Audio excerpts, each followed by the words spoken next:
Hi, folks. This is Wanbalao ShoubanDao. I'm going to continue my Magic of Semiconductor Chapter 4. And it's about all types of anneals. We got thermal anneals, plasma anneals, high temperature, low temperature, hydrogen, oxygen, all these type of anneals, including reflows and SPE and SDE. Specifically talk a little bit more on these topics. Solid phase epitaxy and source drain extension in the current CMOS device process.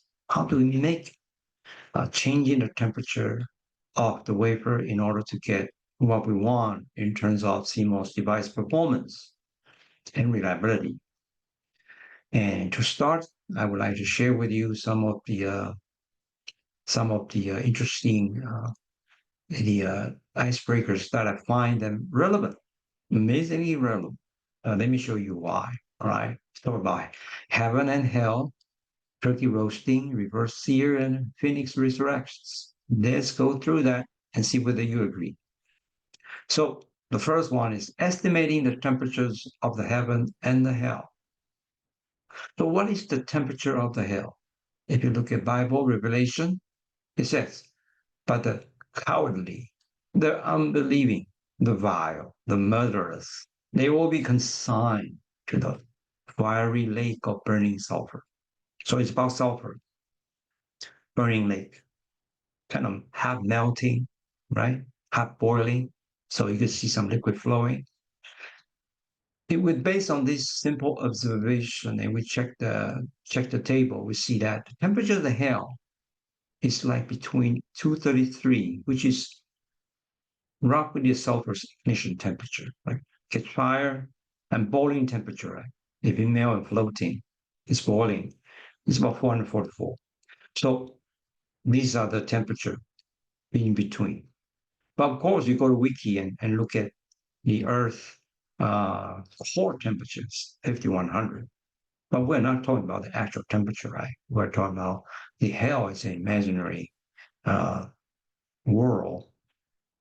Of course, I'm not 100% whether it's imaginary or not. It could be real, you know. And then that's the temperature we estimate by this saying. That's the Bible. That's the Western world. I'm a Chinese. I like to give you a perspective about Chinese hell. In Chinese hell, the bad guys are to be boiled in a red hot bronze tripod. All right, this is tripod. This bad guy to be burned. See that? And then the tripod is made of bronze. And we look at the bronze, which is alloy of copper.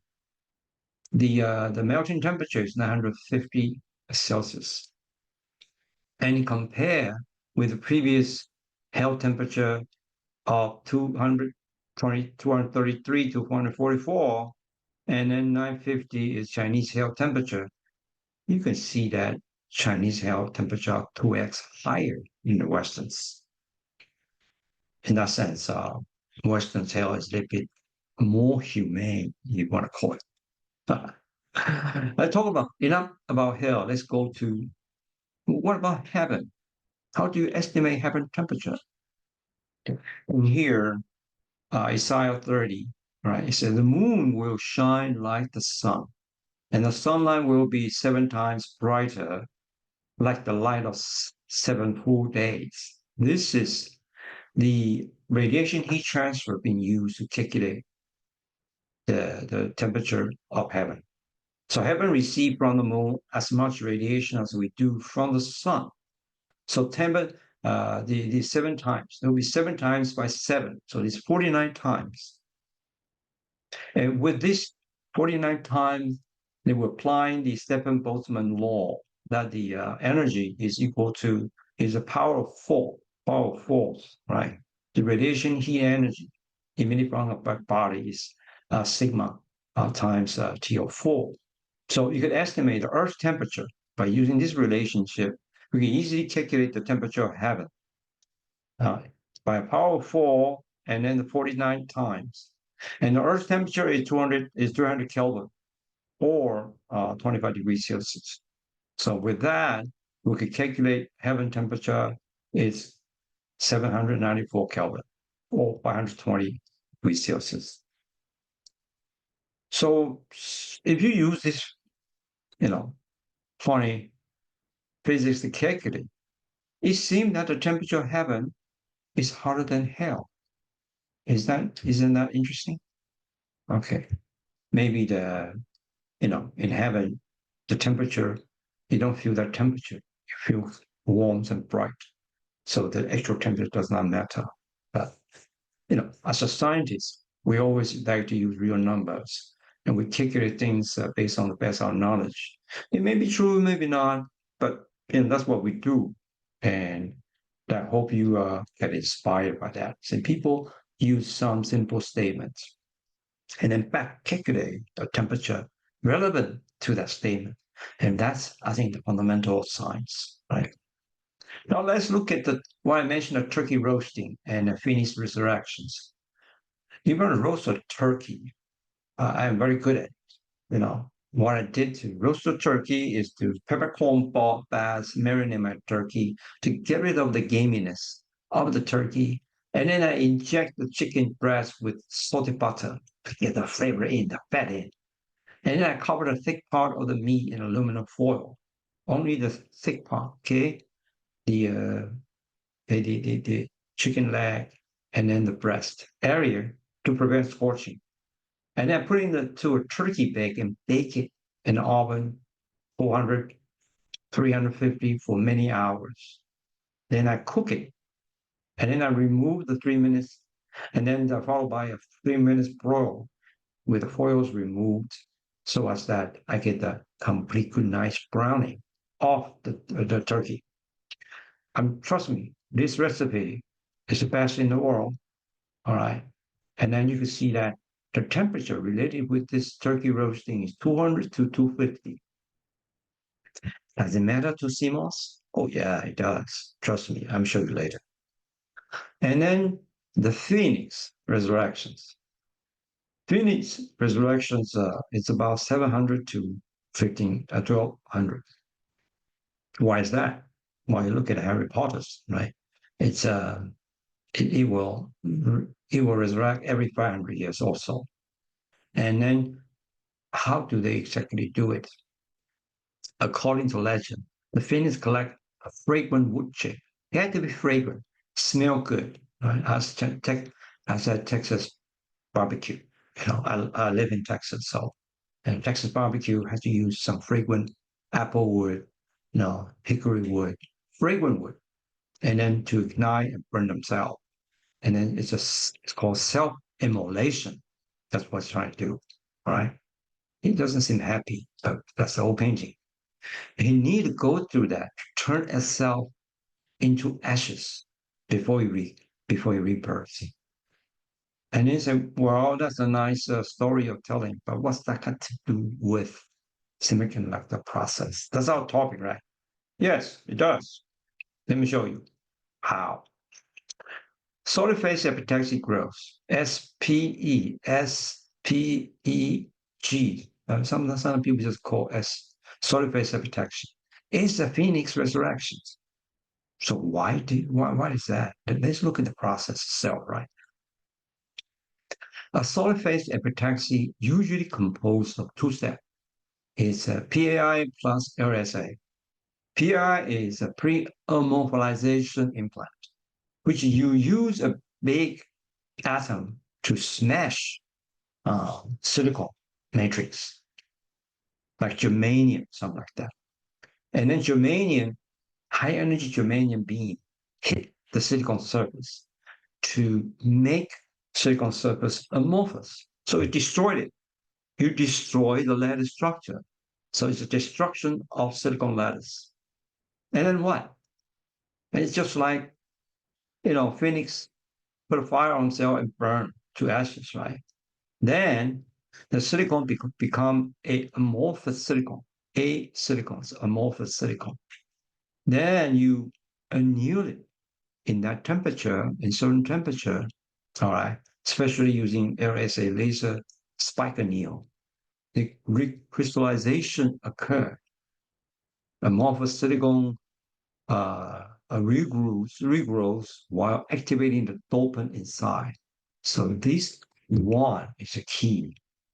So you can imagine that this two step is it's just like a phoenix resurrection. It burns the cell to death, right? It's a cell immolation, and then it resurrects from the ashes. That's exactly what PAI SPE is doing. It burns itself. It's not burning itself. Well, in reality, it's using a heavy atom smash itself to so as that the lattice structure is completely destroyed, and then it revive it by say let's regrow the crystal structure. Then you got a better deal in terms of activating dopant inside. You look at the data.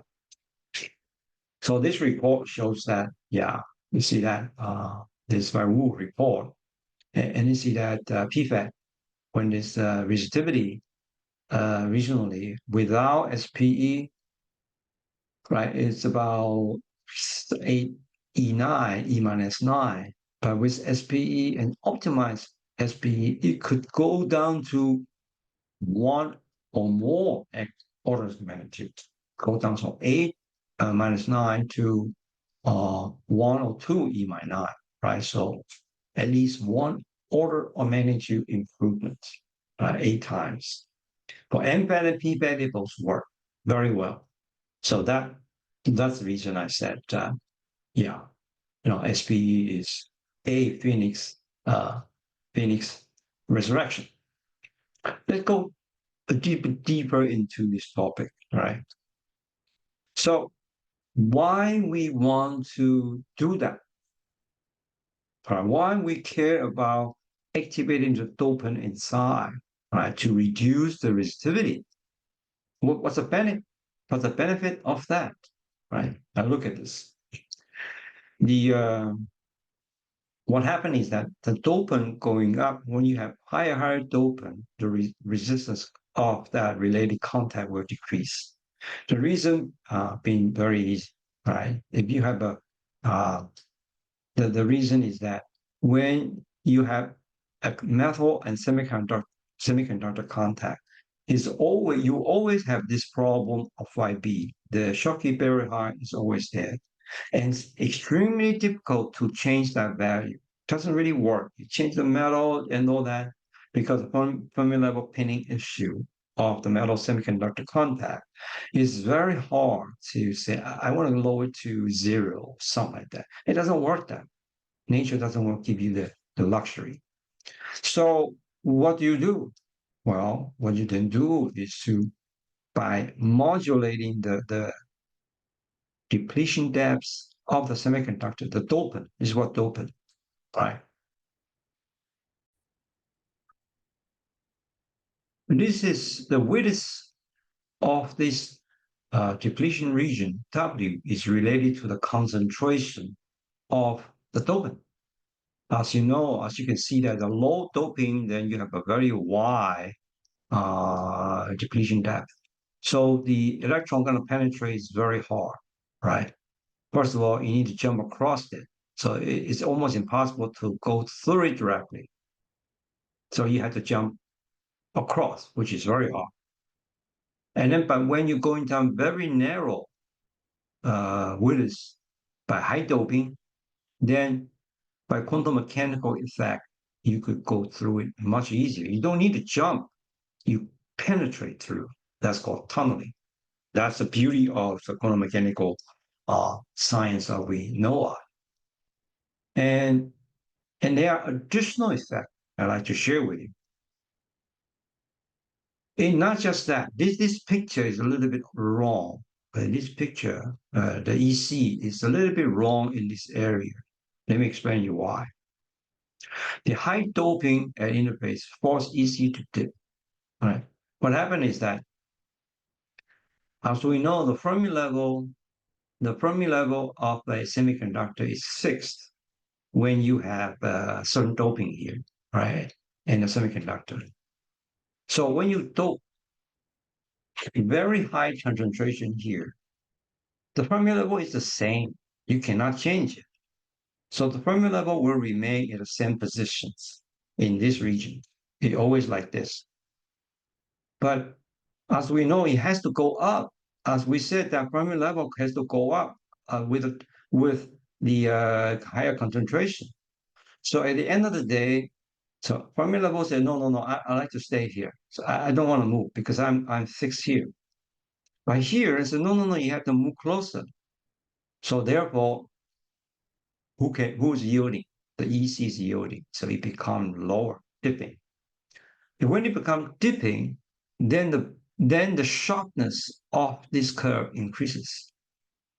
This means that the probability of electron going back and forth increases. So this is a fundamental reason why doping is much more effective in reducing RC than Shoki barrel engineering. You want to change the metal here, you can do whatever you want.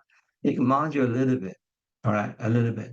As I showed in one of the talk I gave, when you change like 1 volt of the work function metal, you got about 0.2 volt change in terms of Shaki Fahrenheit. It's a very, very ineffective. But look at here. This one could really help you out. Just keep on increasing the doping as high as you can, and then force the EC to dip. And then you force this sharp increase of the barrier and a thinning of the barrier. All right, let's give you a perfect example. Calculate the surface charge region for ND 7 times 18 and then 1.521. So I'm gonna give you an example, say there's a low, medium doping to high doping. What is a space charge region W? What is this region? This region from here to here. All right.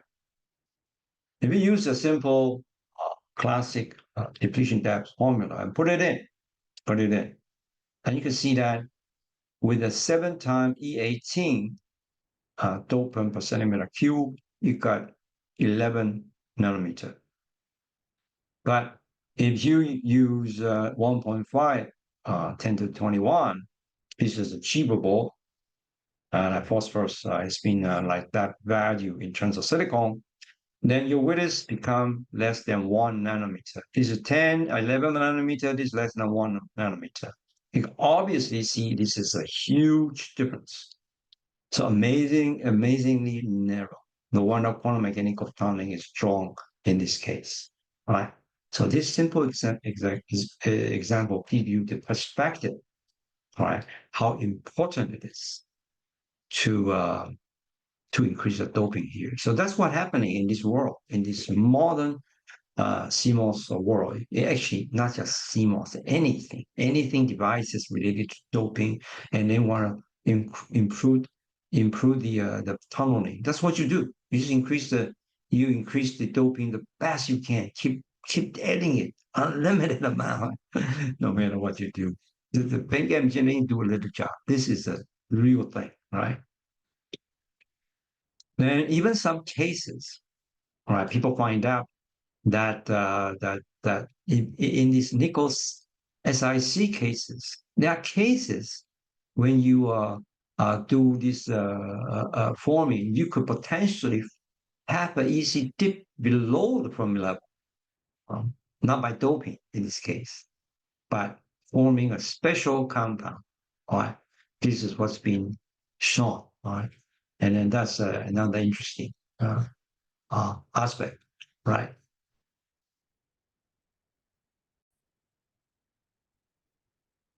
In this case, this is a special case when dealing with a silicon carbide, not silicon. Okay, it turns out that the formation of Ni2Si, this is silicide, the nickel nickel silicide, can actually forcing the VC, okay, because it has strange defect. It has special vacancy defect from the cobalt and actually could force the EC to dip below Fermi level. And that's been shown in this report. It's kind of old report, but it's interesting, right?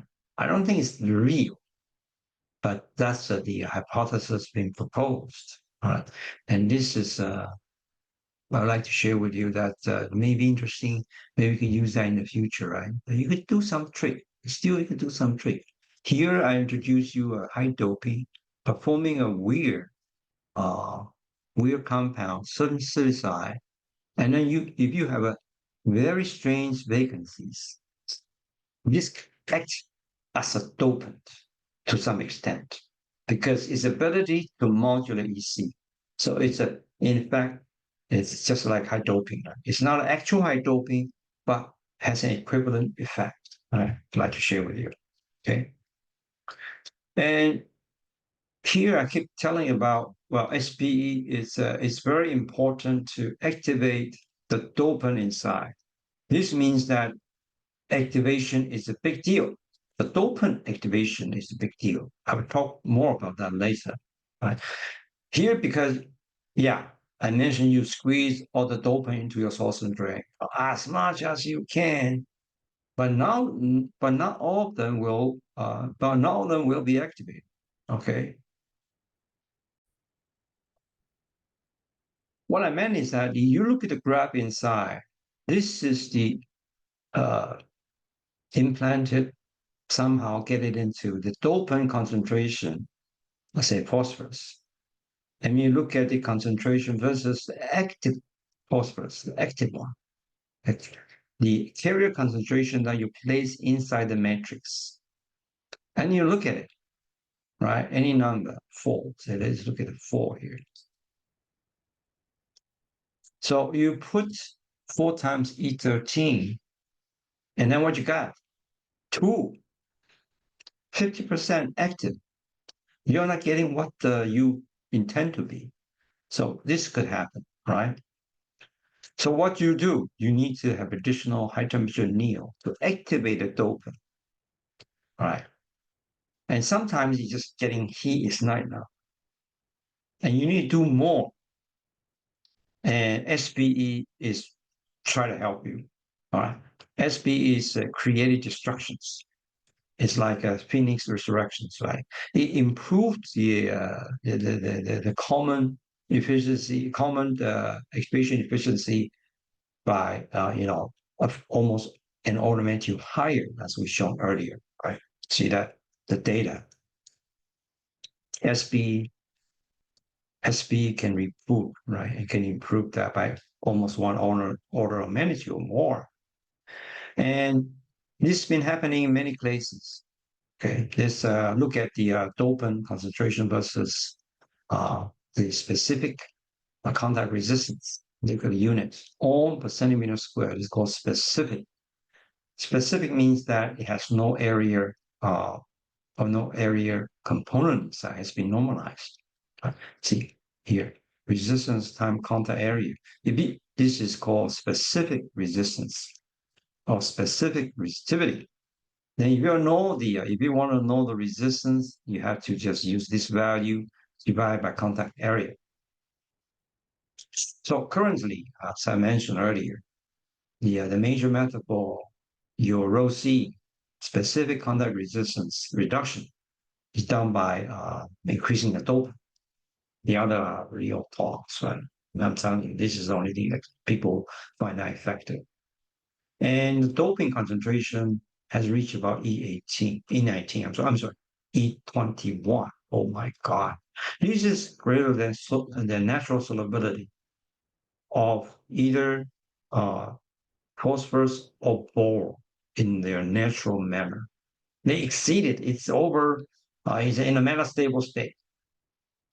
And people have done that. So right now, people have done that to lower the rho C to below E9 and E10, this value, in between this value already.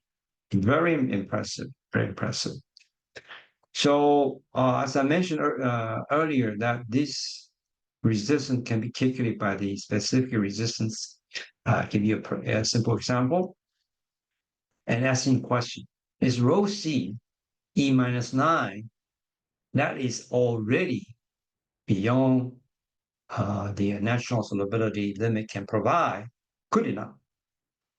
Or it depends. If you look at the contact area of 7 nanometer node is about 25 nanometers squared. And then you put RC, right, E minus 9, and then divide by 25 nanometer square, you got 4 kilo ohm, right? And then the ID, the current, how do you calculate your drain current? Drain current is calculated by, okay, knowing, of course, your voltage, applied voltage, assuming 0.7 volts. And now assuming our para is equal to our contact. That's a bold statement, but it happens. It is roughly true.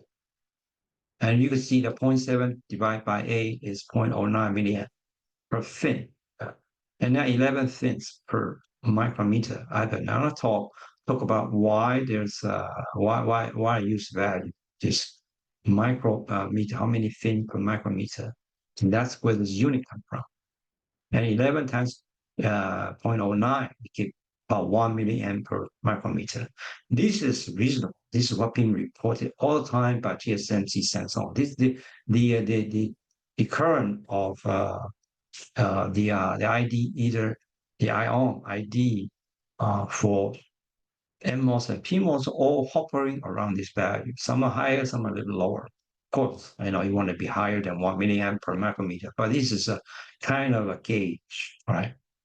So you can see it's based on these values. Key value are actually area and then specific contact resistivity. So, okay, this seems reasonable. But what happens if you go scaling? If you have less, these are not changing much, right? This is not changing much. And this day going to 0.65, all right, so even make it worse now. And now para going to increase. So I'm assuming 1 equal to RC. This is a reasonable assumptions, right? So here you can see that if a more advanced node, your AC, your critical, your contact area is less than 25 nanometer, you are in deep trouble, right? Because this is going to skyrocket it. This is going to skyrocket it. This is going to reduce, and this value is going to go up, and it's going to go down, and then, of course, it's going to go down. So this is the reason why it says critical. So this is not good enough. You want to be lower to E minus 10, right? And that's where this SPE come in.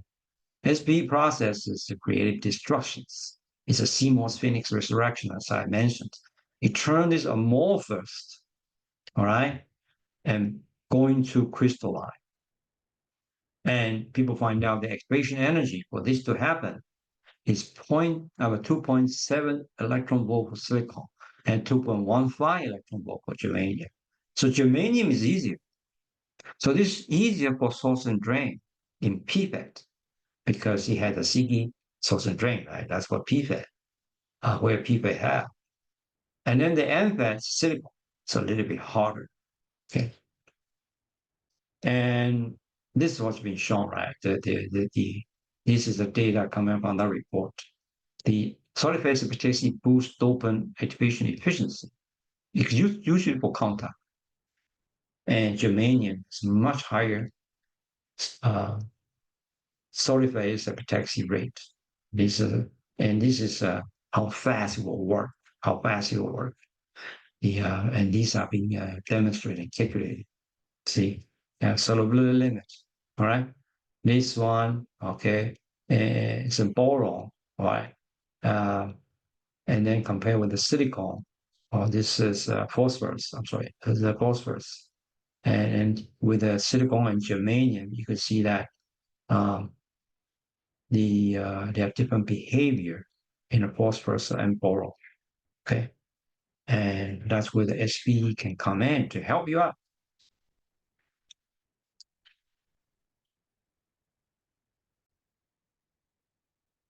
Let's continuing the dopant activation.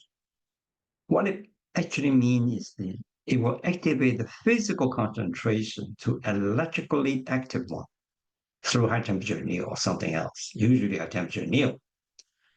And so you can squeeze as many dopant as you like into where you want it to be. But how do you make sure it's been electrically active? Sometimes you put it too much, actually it give you problem, right? And then And then to SPE is there to help you. A good phoenix, a good phoenix resurrection, not only has to emulate them himself, but must join Chinese grandma square dancing. That's an icebreaker I'll share with you. The reason I keep throwing these icebreakers is to try to impress you, of course, and then try to make you think this problem in a fun way so you memorize very easily.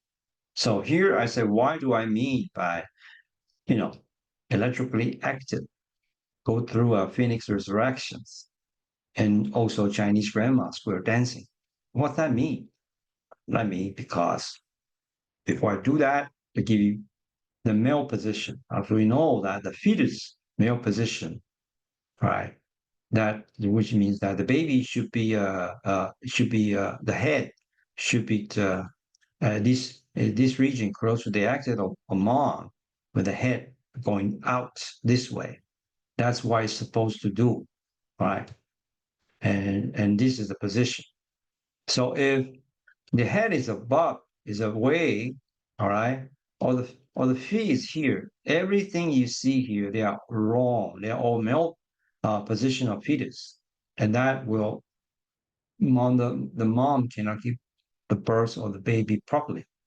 Both will suffer tremendously. In ancient time, both probably will die. Okay, and so that's the first icebreaker. The second one is what does square dance means? Square dance, the Chinese like to because their living space, their house because apartment is very small. They usually they go to open space and dance together. It synergizes group interactions. This is very famous uh, Chinese grandma square dance. Make friends with each other. It's kind of fun, I think. But what's that got to do with dopants? Well, dopant male position cause carrier not free. What do I mean by that?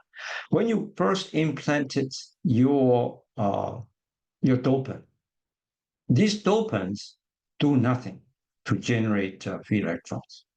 They cannot generate electrons. They have to go inside and go into the perfect lattice site. Here they have to move here, right? They go inside and from the interstitial to substitutional, then they will give out electrons, right? How do you do that? So, oh, I heat it up. Yeah, you heat it up. But what do you mean by heating it up? Heating up, you got phonon vibrations, meaning that every atom around it, all right, will move around. So here are not stationary. At high temperature, they are kind of moving around more, right? This is being up, down, it's going down a little bit, it's kind of going out a little bit. They eventually nudge, right? Nudge this impure atom to go to where the lowest energy place. There's a vacancy here. That's the whole point you want to put them into. Right? There's always vacancy inside.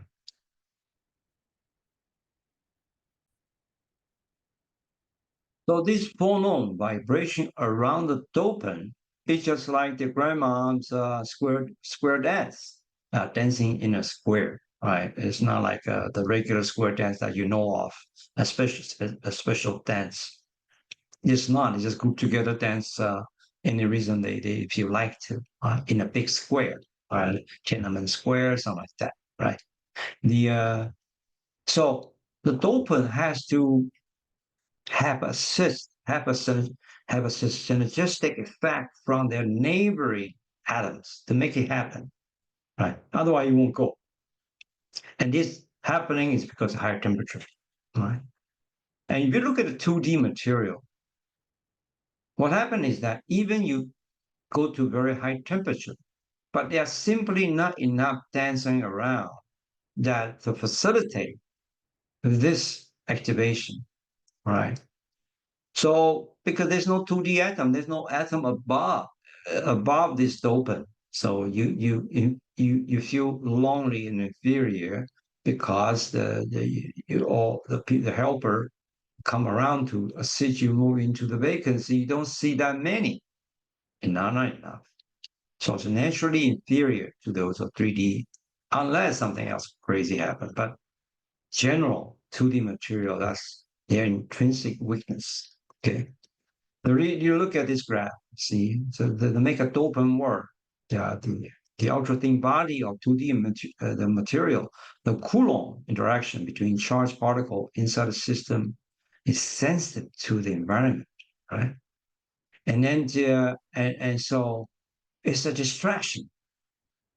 Actually, you want to activate dopant, and with a 3D, you can see everything above and below it. But with the 2D, you see only yourself, a neighboring here, and then something outside, which is may not exactly what you want because a different range of particles, different range of electric fields. So this makes the 2D dopant activation very difficult to handle. 2D dopant is another realm of science that we'll deal separately. Yeah, but fundamentally, the dopant's male position is hard to recover, right? Right, that's for sure. So this close our discussion on the SPE. Now let's look at the other thermal anneals. Yeah, and the yeah in here SPE. I won't go into the 2D material. Recently, this is previously we talked about how the SPE could help you, right? SPE could help you to, and you still have the 3D issue here. You have 3D, by the way, you still have 3D structure in your source and drain that help you to move into crystalline. So this overall is still good with from the dopant division perspective. But with the 2D, there's another challenge. Recently, there's reports about the challenge of 1 nanometer 2D molybdenum disulfide plus bismuth contact. It's IBM. This is a new report from the MIT, and this is a very good research on this topic. They proved that 1 nanometer device on 2D molybdenum disulfide can work, and that they're showing that, right? All right. Well, the reason I want to mention that the bismuth formation is processed at 270. It's like roasting a turkey. The turkey temperature, as I mentioned earlier, is 200 to 250. It's 270. It's very close, very close. Okay. But I would like to inform you that CMOS process sees a lot of heat. It's more phoenix than roast turkey. This is 2 nanometer IBM process. All right. Just give you a perspective. Let's look at what kind of temperature that the a regular IBM CMOS process flow will see. It's common to TSMC flow, Samsung flow. In this flow, you can see a lot of epitaxy, all right, and then the spacer, okay, source drain epitaxy. So you look at those aligners, spacers, source drain epitaxy, they are CBD process. The temperature of these process are pretty high, actually 800 to 1,000 degrees Celsius. It could be taking hours. An RMG anneal done by LSA, laser spike anneal, is greater than 1,000 milliseconds. And then the middle line and back end line, your multiple steps, about 400. But you know, cumulative hour are pretty long, couple of hours total at least. So you can see that these are close to the Phoenix resurrection temperature of 750 to 200. Right? They are very close. So these are all Phoenix resurrection temperatures. So what happened is that you can make it turkey, you can make business work in your turkey temperature. But what about later the Phoenix resurrection temperature you got to go through? Can you survive? Can your device survive after Phoenix resurrections? Let's look at by data. Yeah, that's my question. Survive Phoenix immolation temperature.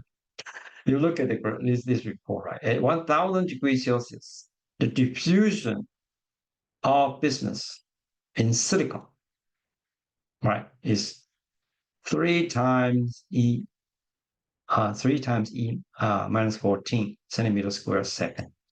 You put this value into the diffusion distance, say, of 60 seconds or 1 minute, then you got 13.4 nanometer. And your business is roughly 1 nanometer, right? It's 1 nanometer technology.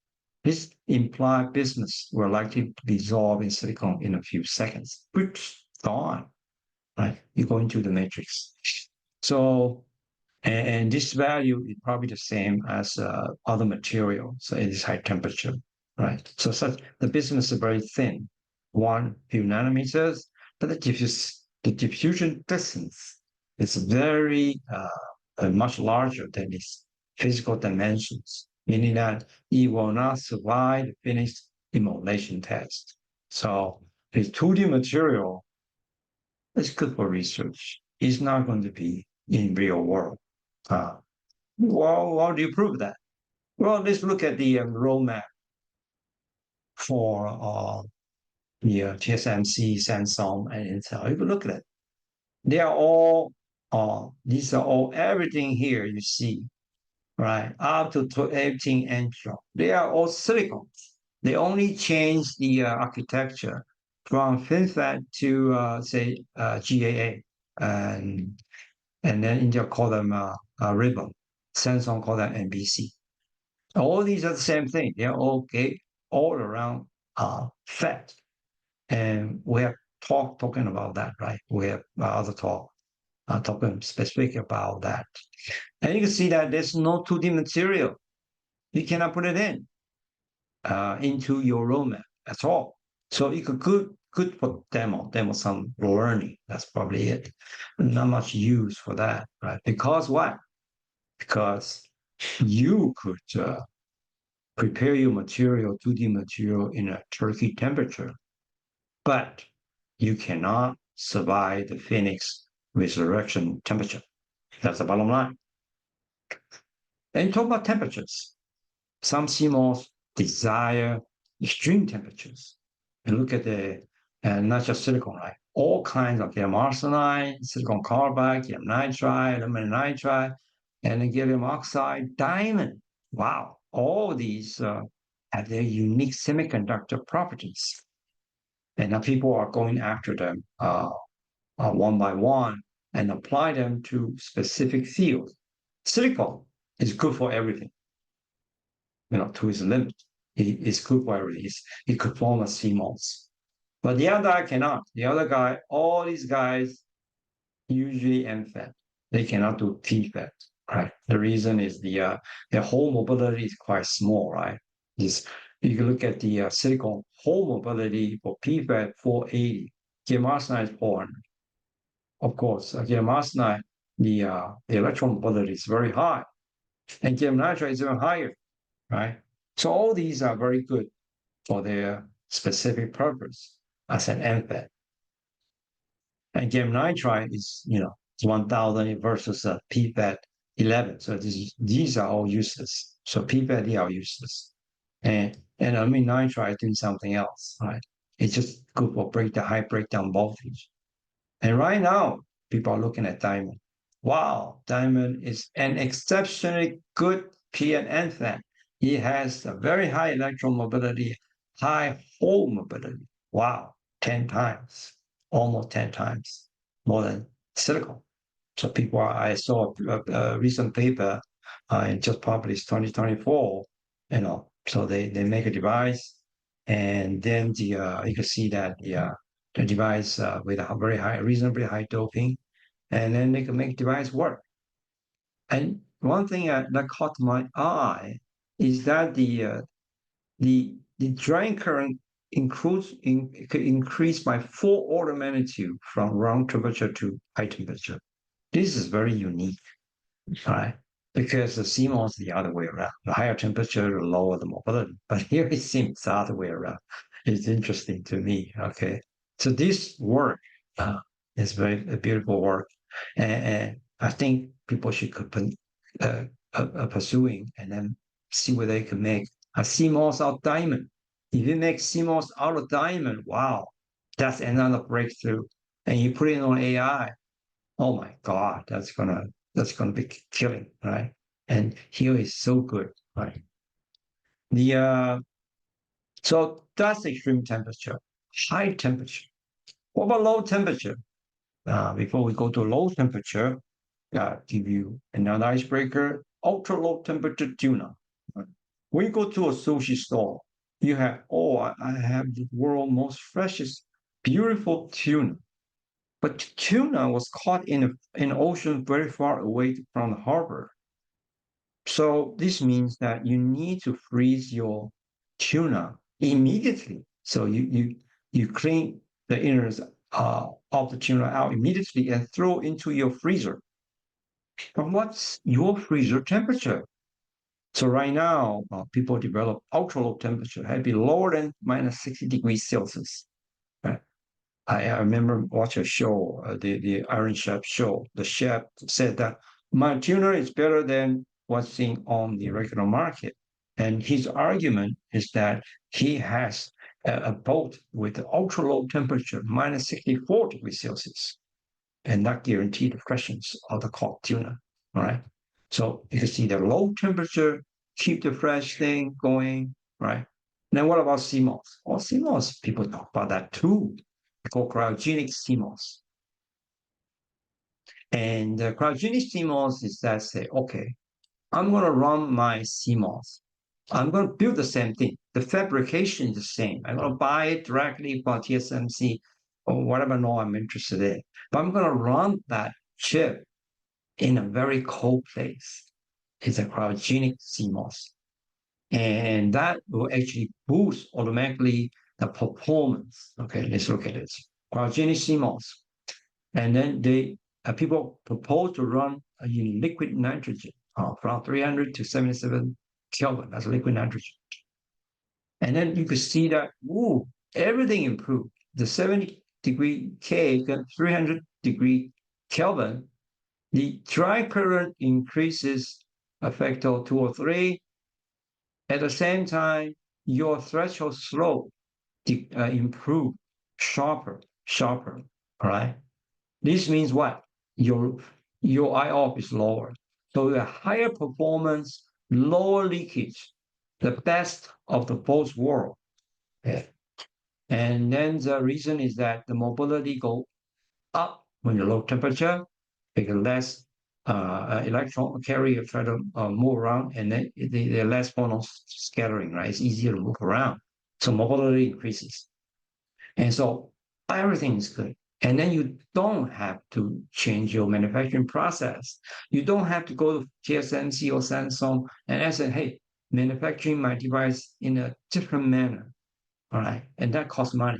You don't have to just buy the regular one on the shelf, and you could boost your performance devices one order of magnitude better. Say, if you use a 10 nanometer chip, you could run equivalent 7 nanometer or better performance. So that's the beauty of it.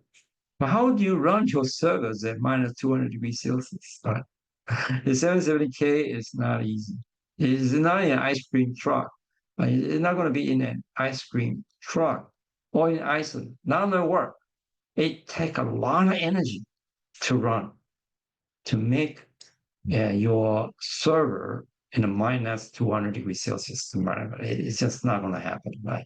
You could do it, of course, but the money you spent outweighs your benefit in all aspects. I'm sorry to say that. Intel tried that. They did analysis, and then it didn't work out at the end of the day. They dropped the idea. And then the other guy picked it up and tried to find some, publications of this guy. And I said, oh yeah, it is good, but nobody's doing it. Sorry. Okay, because electricity bill kills you. Okay. And then there are other cryogenic implant and cryogenic etching are all very unique process technologies. They will benefit, right? For example, cryogenic implant, cryo implant for extreme low C, ROC. If you do that, boron gallium cryo implant around minus 100 degrees Celsius will perform before nanosecond anneal. If you implant your dopant before your laser anneal, oh, actually it lower your ROC See in here, it lower to 1.2 e to minus 9 in this report. Okay, amazing. This is amazing value. And then before that, it was higher, but it's lower, right? So this is the beauty of it. But okay, but there are a problem, right? What about VT and SDE? Will you change your VT and you change your source strength extensions junction stiffness with this nanosecond laser anneal? Well, we don't know, right? So that's typical of the CMOS integration. But at least it's an idea. Give me an idea that we need ideas. We need more tools in our toolbox so as that we could use it whenever we want, right? And cryo implant and with plus SPE, you mix the two together, you get even better results, all right? The reason is that the cryo implant CI achieves simultaneously reduction. You don't need to go that deep, So your junction depth is narrower, all right? Your range is smaller, right? So your defect is less. If you look at the bend temperature, the defect you form by ion implant, all right, has a lot of defect here. It's just at room temperature. But you use a minus 20 degree, then it's less. Man, 100 degrees, even fewer. And then you use SPE to regrow them. So the overall area, okay, you have a better activation. And then this lower concentration of BIS, this is defect, fewer defect. This means that overall resistance is going to improve. So this is cryo implant with SPE, right? So wow, it's different Phoenix resurrection, right? Uh, you you amorphize your device with a lower temperature implant, and then make it the defect amorphous region a fewer defect and narrower. Beauty of it, right? Beauty of it. It is then and then USB to make everything better. So this is beauty. And you look at this. The other example is cryo etch. Wow, if you etch in a proper way, there are chances that in their condition of that, you could, wow, that's such a deep, high aspect ratio. This is one picture I saw from the Mr. Michael Hobbs summary. This paper is nice. I like it because it summarizes many advanced etch. I encourage you to go through this paper. But what interested me from this aspect is the cryo etch. It gives you very sharp the profile. Of course, his own problem. We have to see how it's paper detail. It's not that easy. You need to optimize again, but there's a probability that you find a recipe that will create very high clean. See that how clean it is? The beauty of it is the one that really impressed me is that the surface of the edge is very smooth. That immediately gives me an idea that this should be used in a silicon photonics. That the light had to go through here, right? If it has very rough surface, then the silicon photonics will not like it. The light doesn't like the rough surface, right? It will scatter all over the place. You will not be focused properly. But with this kind of edge, you create structure that is very easy to manipulate light without distortion. So this is the beauty of it. See that? So that's cryo etch. So let's go now to hydrogen anneal in CMOS process flow. I call them hydrogen anneal is kind of cosmetic surgeries. Let me go through that with you one by one. Well, let's continue about hydrogen anneals. I call it the cosmetic surgery. That's an interesting concept. And let me explain what I meant by that. Hydrogen is a preservation hero. If you look at silicon and SiO2 interface, there are quite a few defects. They call them PP centers. PP centers are simply broken bonds. All right, the silicon I want to connect to oxygen and couldn't find it, and that defect is PP0. Okay, and then PP1 is the silicon to silicon broken bond. There's nothing to attach to. So it's dangling there. It's a PP1, it's a dangling bomb, something like that. All right. So pretty much it's missing something, and there's a defect associated with it, and that's a problem. If the defect density is too high, then your device won't work. So hydrogen come in to help. Hydrogen going to sit here and then just sit there as a sacrifice, and then defect kind of satisfied by eating up hydrogens. Then there's no problem. So the carrier, the carrier that flow through it, they won't see that. Otherwise, it will be like a highway robber try to steal your carriers. It will then mobility will be degraded and everything's go haywire. All right. And this is a fundamental hydrogen being used in CMOS process as a passivation agent. But there are more than that, right? More than what I meant by cosmetic surgery for hydrogen to act like that. He is also a cosmetic surgeon, right? What I meant is that look at the this field. If you have a process, you create a STI, and then you have a field that is kind of a sharp, all right?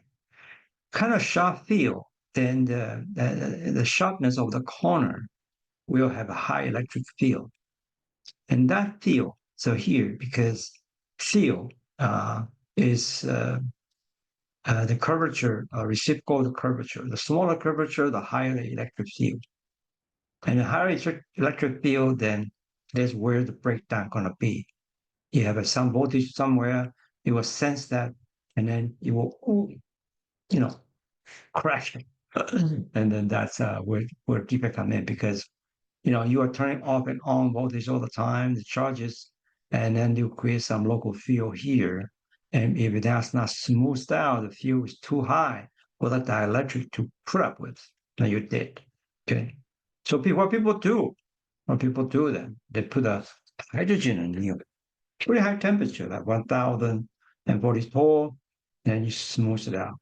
Now you could overdone it, right? If you do too much, you could have this weird shape, right? That's what I meant. The hydrogen is a cosmetic surgeon, right?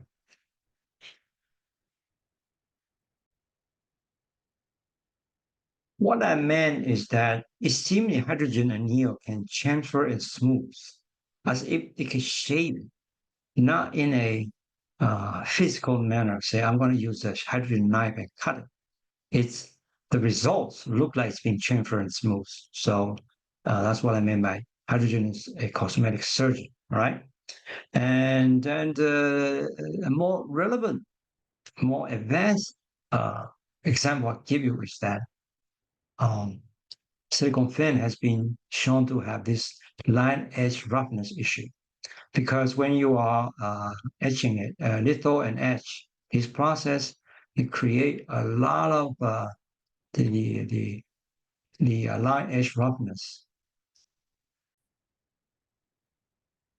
This, of course, is not desirable, right? Such a high roughness.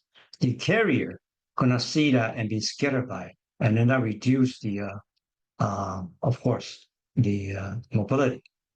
So what do you do? Then this report, uh, is shown that 700 degrees C, 30 power, 60 CCM. That's his recipe. Optimize a anneal. Oops, see, smooth it out. See, right now it's a common practice. It's a common practice these days for all the pinback technology. But you look at the dimension here. It's quite wide, right? All you do is think it's so thin. It's very wide. It's an example that it could do something to reduce the roughness. So right now, they are nano reflow model for reducing silicon fin LER. And I call it nano reflow because it's a nano dimension.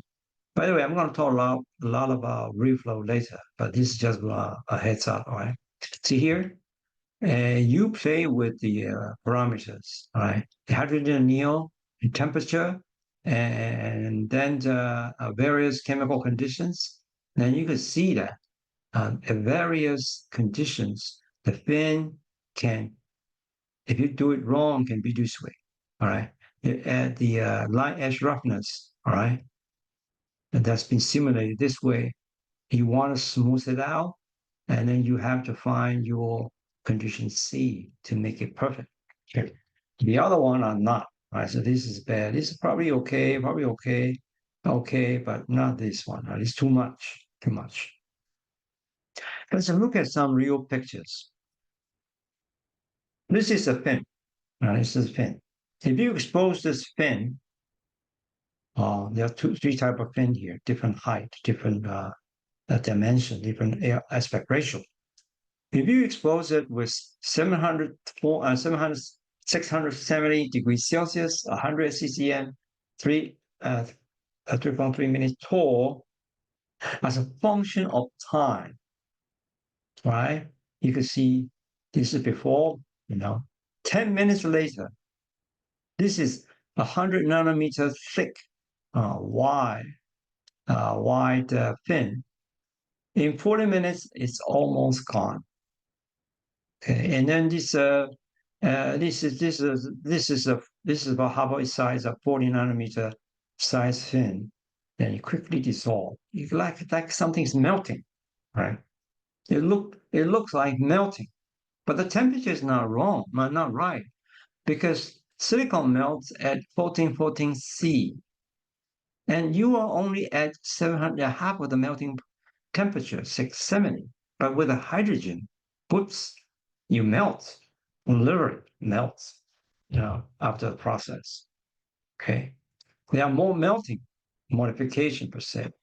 This is a one-on experiment done in 2000, 800 to 1000 degrees Celsius, 10 tall, kind of high, right? And then it runs a regular seam trench into a hole. It was a rectangular, with a seam here, with the seam openings as amorphous silicon. But high temperature, and then it turns, see, from 800 to 1000, the aspect ratio, well, the X and Y ratio here, right, representing the dimension of this rectangular X and Y, become one, which is a round shape. It just take a few, not too long, 60 seconds. 60 seconds, okay? And he could turn a rectangular seam, a rectangular shape, into a round shape. Right? So this simply means that hydrogen is a powerful tool to manipulate the dimension of your original shape of silicon. It changed its degree of freedom to reduce it, in effect, to make it round. At the end of the day, just so I can make it round. But why you would like to make it round? Because round shape has the best surface potential, surface energy area has the smallest, right? It's the most stable one. These are not stable. These are not stable. Thermodynamically, you like to go to a lower surface potential one, and this is where round shape prefers. Well, hydrogen plasma can even do a better job. It doesn't, here you do it like 1000, right? But sometimes your process cannot tolerate 1000. You don't have a tool to generate 1000.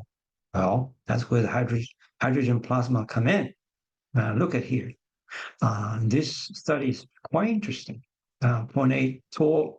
It's not 10 tall, you just 0.8, and the flow rate about the same. And you drop the temperature to about 200 degrees Celsius.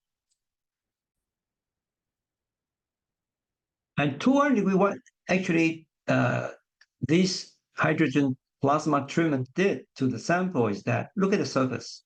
The interface, this time it's trying to fix the interface. The interface was rough, right?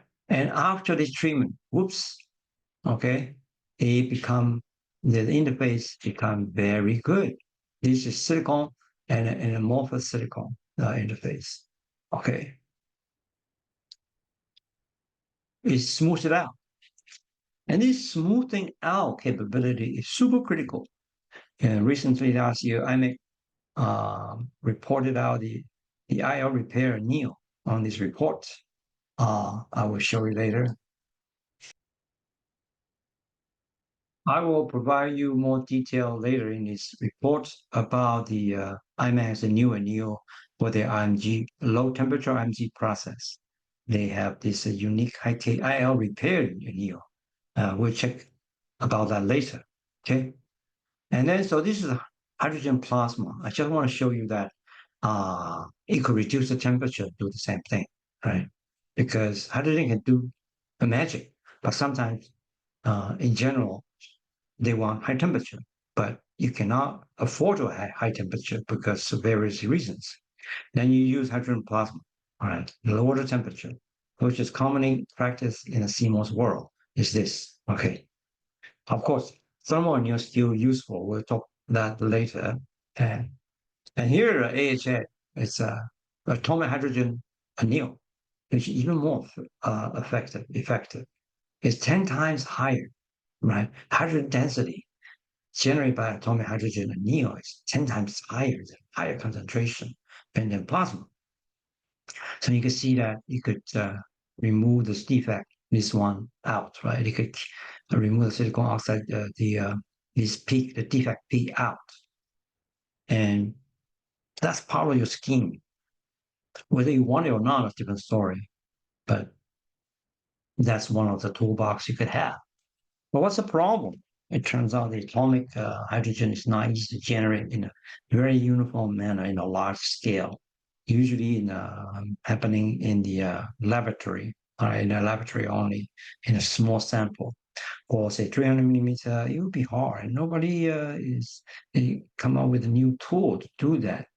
And then the plasma, I think, is probably good enough, right? You don't need this fancy atomic hydrogen anneal. Professors like to use them because they could generate easily and with a small scale, a small sample anyway. So it's fine. And the other one is hydrogen implant. So this guy, uh, they see defect here. Okay, they have defect here. And so what they did is that they implant hydrogen somewhere beneath it. All right. And then after neo, high temperature neo, right, you need to move the hydrogen around. And then you come back and do that to repair the damage here. Very interesting. Okay. And then you can reduce the DIT. All right. The DIT uh, um, around this level before here and it goes down to here, right?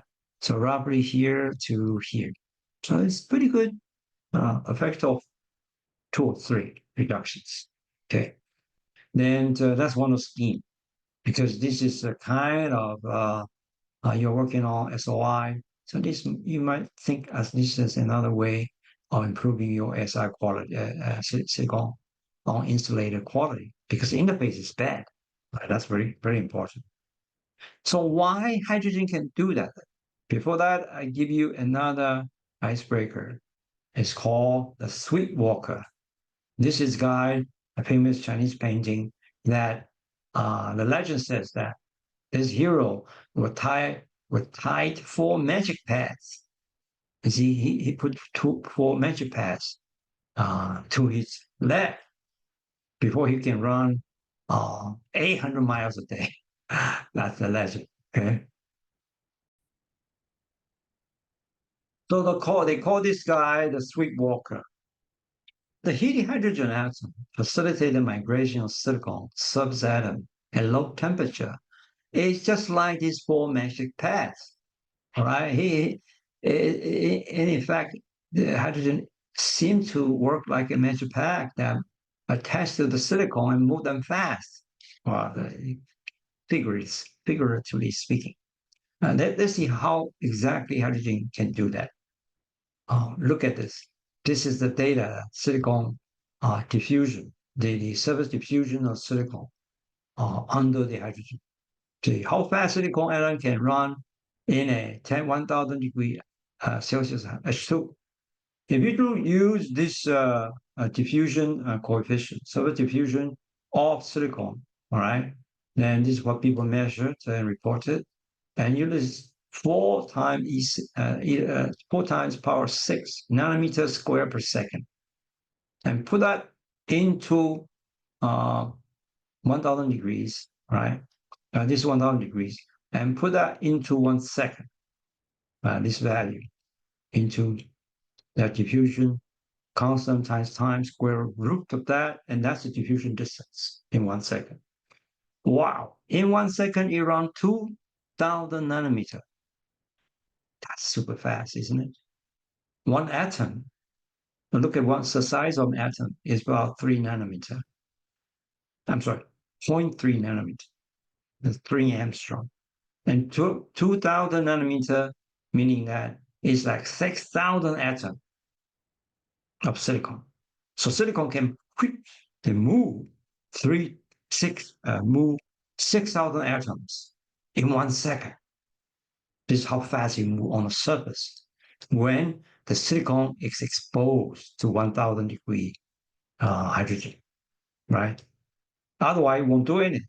Right? 1,000 degrees silicon, if in the inert environment, doing nothing, right? Its melting temperature is 14 Celsius. Therefore, at 1,000 degree, barely move. It's not going to melt, right? But here, wow, it moves so quickly. It will move, everyone run like crazy. I'm talking about the surface. That's the reason you can see that even at 670 in 10, 14 minutes, in 10 minutes, it's almost gone. I mean, almost half off. 10, 47 minutes is gone. So you can see that it's because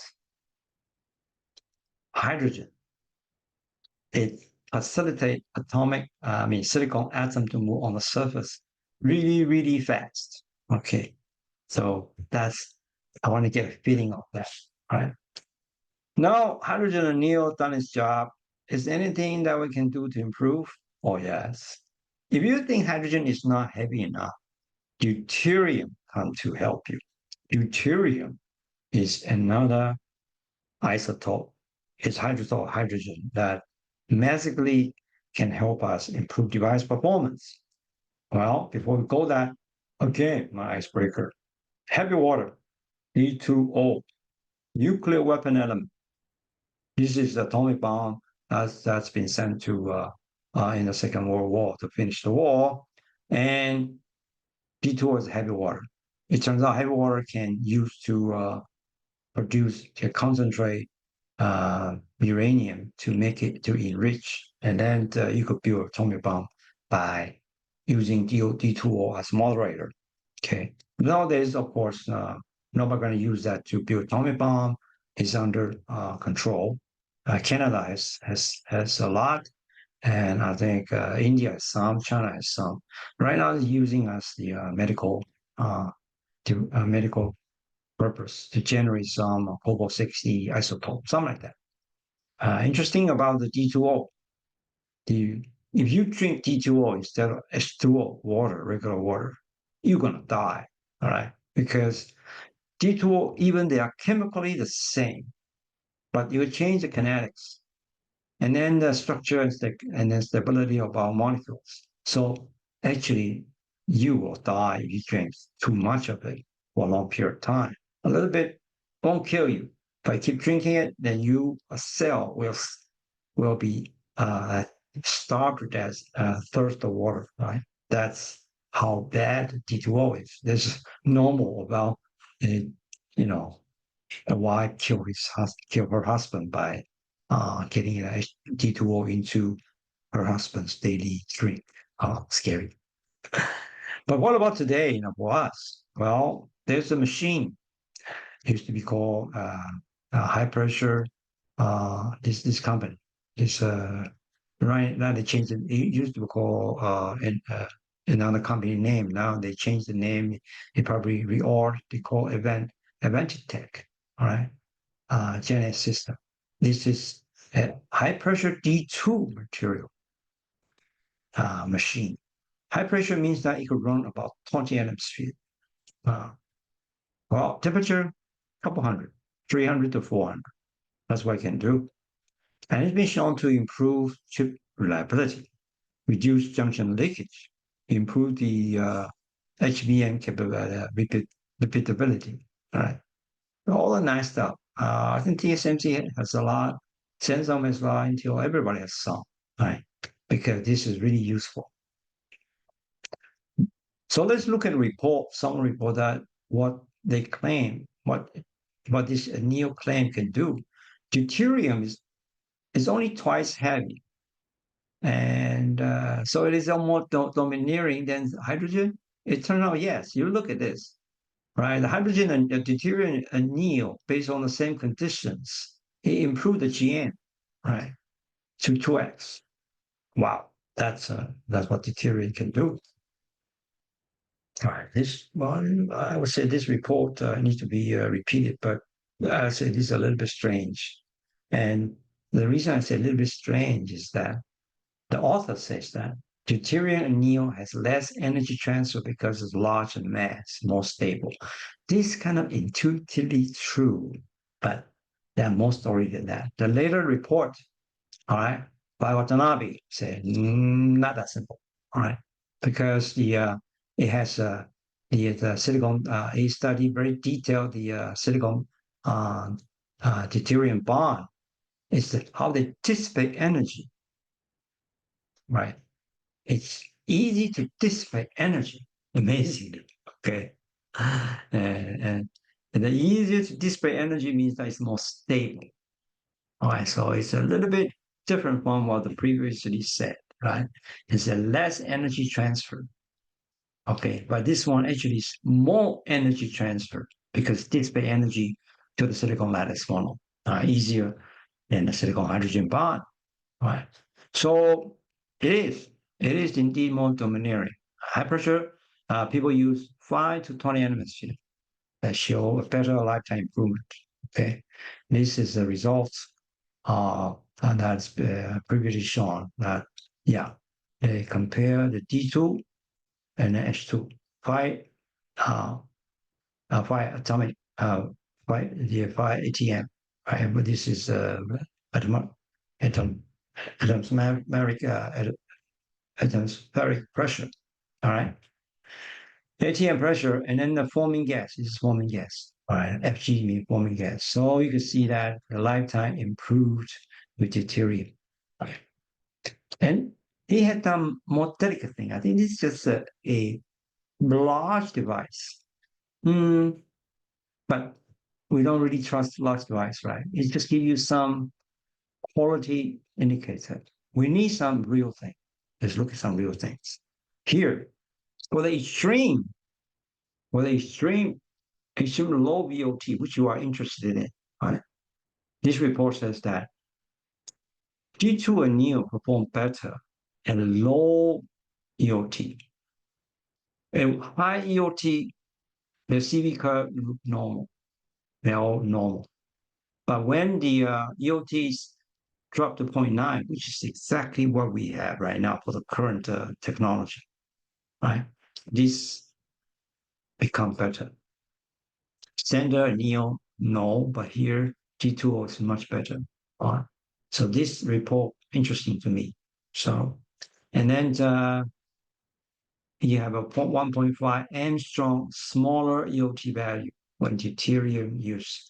And then this is very important actually, right? Because one angstrom matters a lot. For EOT world, one atom, one angstrom is a huge business. It's huge. Okay, so 0.5 is even bigger. And this small EOT is what we really, really want to see. Okay, and then I make results. This one when I was there, yeah, this is high pressure D2 participating SiGe interface really well. TSMC 5 nanometer PFET, they claim is using SiGe fin. But SiGe fin is, you can push the mobility, whole mobility, yes, but it's very defective because germanium just go crazy. Why germanium go crazy? Because germanium don't have a good native oxide. GeO2, its oxide is very unstable. It vaporizes about 420. And silicon dioxide is super stable. That's why people like it. So you mix them together, like 20, 30% of germanium. The surface, the interface won't be nice. Yeah, it's much worse than silicon SiO2 interface. So you need to do some work. And some work here is showing a D2. But I introduced this tool to IMEC that time when I was there, and then really did a tremendous good job. It's this is nice. Okay, so right now I think this should be a POR for people using SiGe pen. I think that had to be done. Okay, and that's about the hydrogen and deuterium anneal. So let's dive in for more anneals. Yeah, dive in. No, drive in anneal. Okay, drive in anneal and also solid source diffusion anneal and then IO scavenging all covered in this topic. And my icebreaker for this is nano stir fry, PK Chinese stir fry. Yeah. Chinese stir fry. Why Chinese food is so good? Let me ask you a question. Why that's so tasty, so fragrant? See, he's walking. This chef is walking his noodles, okay, his Cantonese noodle, and then come out so strong and so fragrant. It's because of temperature, right? You look at it, the material temperature is published by Japanese results. They really study that this is restaurant style, it's home cooked style. At home, we cannot do that, right? There's no way we can do this at home. You're gonna burn down your house. Your fire alarm gonna be off, and you're in deep trouble. A restaurant, they can do that, and the temperature they could do. See that the temperature they could go up to 160, 140, 160, and then our home cooked temperature is barely 100. I mean, this is a material temperature, not your fire temperature. That's the true temperature that your dishes, that your material or your dishes really come up to. All right. So the temperature I would exaggerate is 100 to 180 high temperature, and this high temperature cause the Maillard effect. The Maillard effect actually create also the caramelization of the sugar, caramelize the sugar and caramelize the sugar that make food so sweet. So the vegetable, if you cook through this method, will be sweeter by nature. You don't need to put any spice to it. It's just sweeter because the sugar content in the vegetable has been caramelized, and that makes it tasty. Food, of course, there's a Maillard effect. The protein changes, and then it's just like you're doing a barbecue, right? The high temperature part, the burn part, the meat under the burn part is super delicious. Okay, that's the reason. All right.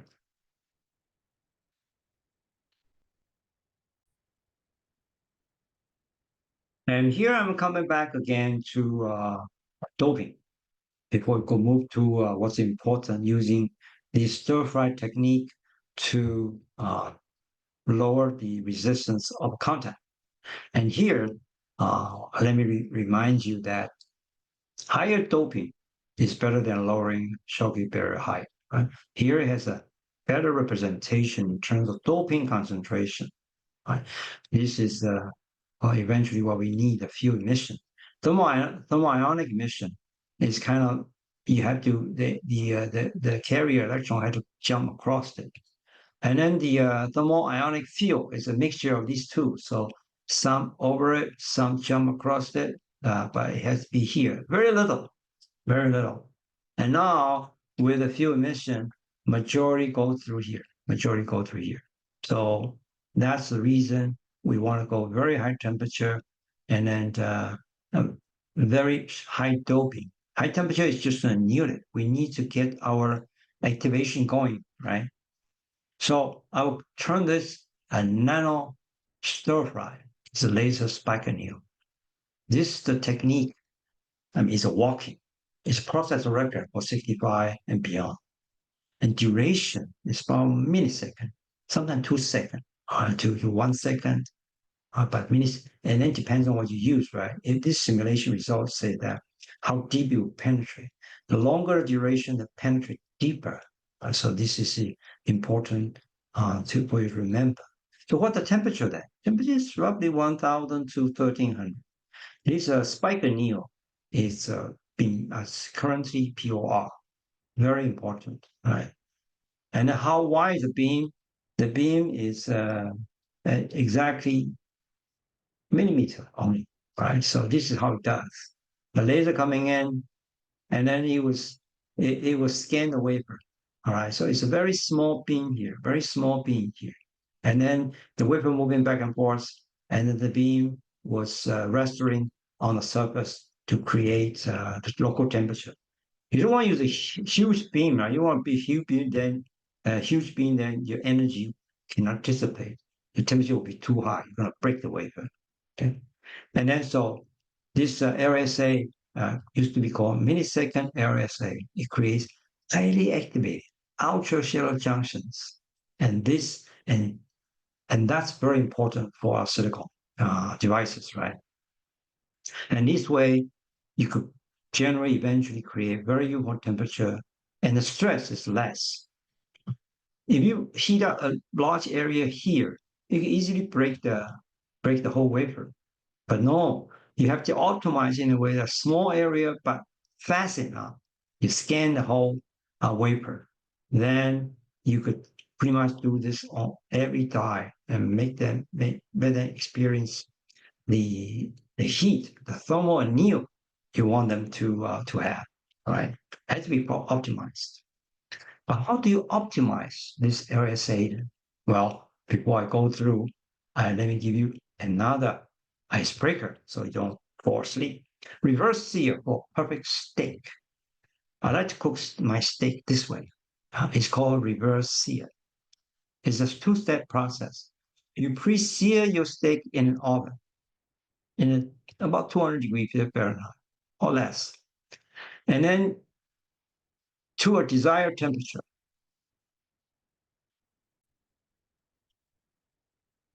To a doneness, like medium rare, maybe 130 Fahrenheit, or rare 110 Fahrenheit, something like that. You monitor it with a thermometer. You monitor its internal temperature. So it looked like a sous vide, pretty much. It would take about half an hour, roughly half an hour. You slowly cook the meat. So this internal temperature refer to the doneness you like.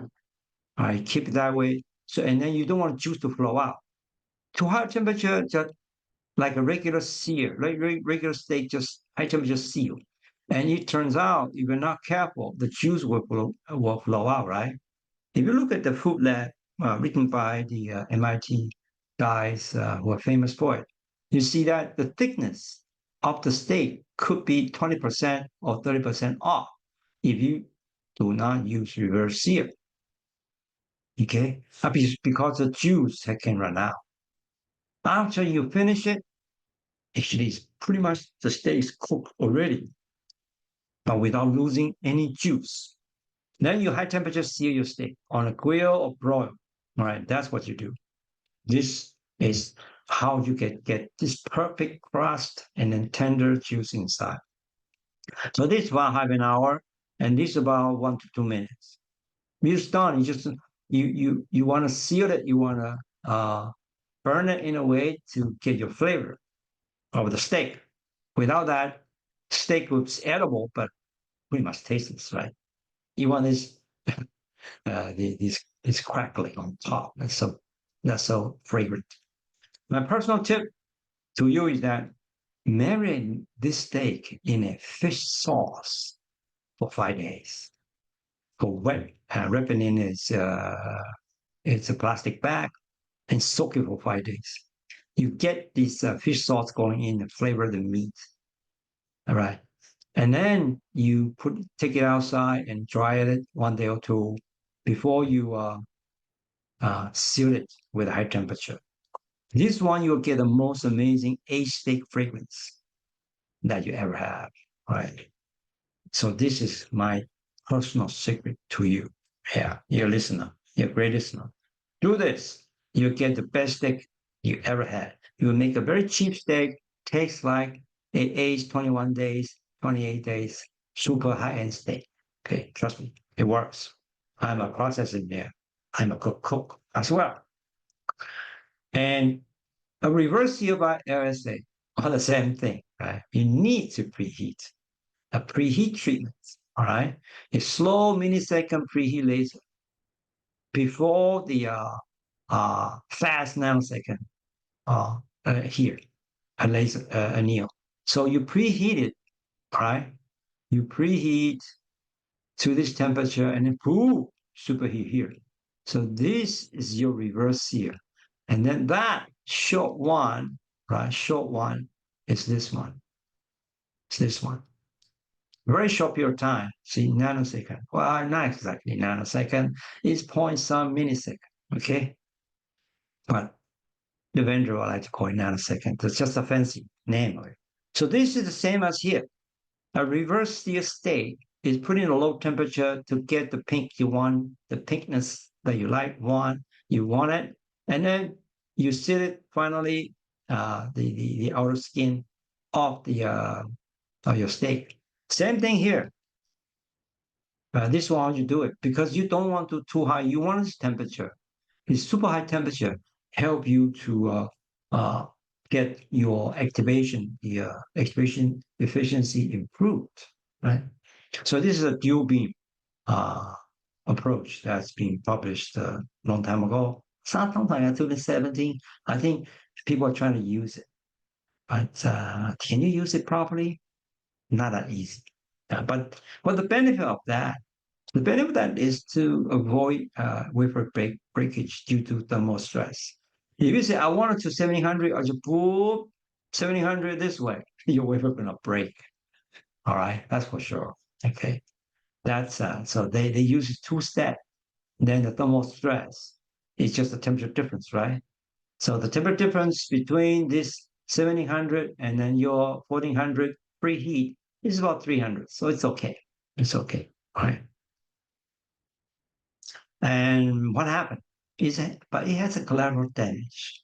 You heat it up, right? Hot and cold. The temperature is here, right?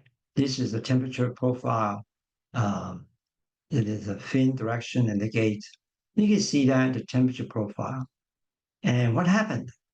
What's wrong? Oh, the problem is that it may cause a VT shift. So this is the part people have been working on, right? And the newest publication show that you're going to have some problem. You need further optimize like this. Okay. This has been reported by the same paper. See that? Millisecond RSA effective gate to yield, gate to a yield delta, a delta VT. A VT change of 27 millivolts to 400 millivolts per 100 degrees Celsius. That's not a good thing, right? Because here, 0.4 to 0.44, you already crossed a 1 VT. All right, potentially, right? And it depends. This is 27 millivolts, right? If you got 300 Celsius difference, then oops, that's 600. That's 60 millivolts. These 27 millivolts for 100 degrees Celsius for the high temperature. If you go to say 1700, then you might be overdone it. And on top of that, if you're doing on SiGe, source and drain, your process window got reduced. You cannot go too high because germanium content will change the melting temperature of SiGe alloy. The SiGe alloy temperature silicon with germanium content 0, pure silicon is 1414 degrees Celsius. All right, it will drop to 980 for pure germanium. So you can see that if your SiGe content is like here, if it's germanium 40%, then the maximum temperature of your source and drain can endure is 1300 Celsius. Anything higher than that is SiGe, your SiGe source and drain gonna melt. Well, you don't want any melting on your device because it's gonna run everywhere, and your device is busted. So this high temperature anneal, you got to make sure that, well, it's going to heat out everywhere. Right? It's scanning, it's restoring. So the laser anneal going to see source and drain as well.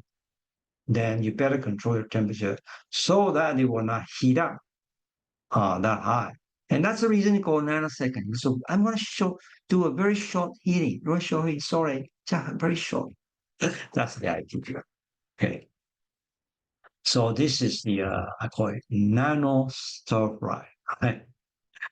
Yeah, you have to do it properly, right? To high temperature, your food get burned. Then let's move on to another driving anneal. This is American driving. I think this is everybody knows that for your English speaker audience. Driving theater, I seen this a lot in my Texas. All right, driving theater, driving restaurant, driving pharmacies everywhere. Okay, and there are some driving anneals in semiconductor process flow. PIP is process flow. Is sigma anneal, dipole driving anneal, solid source doping driving anneal. All these are two type of anneal I'm going to talk today. Okay.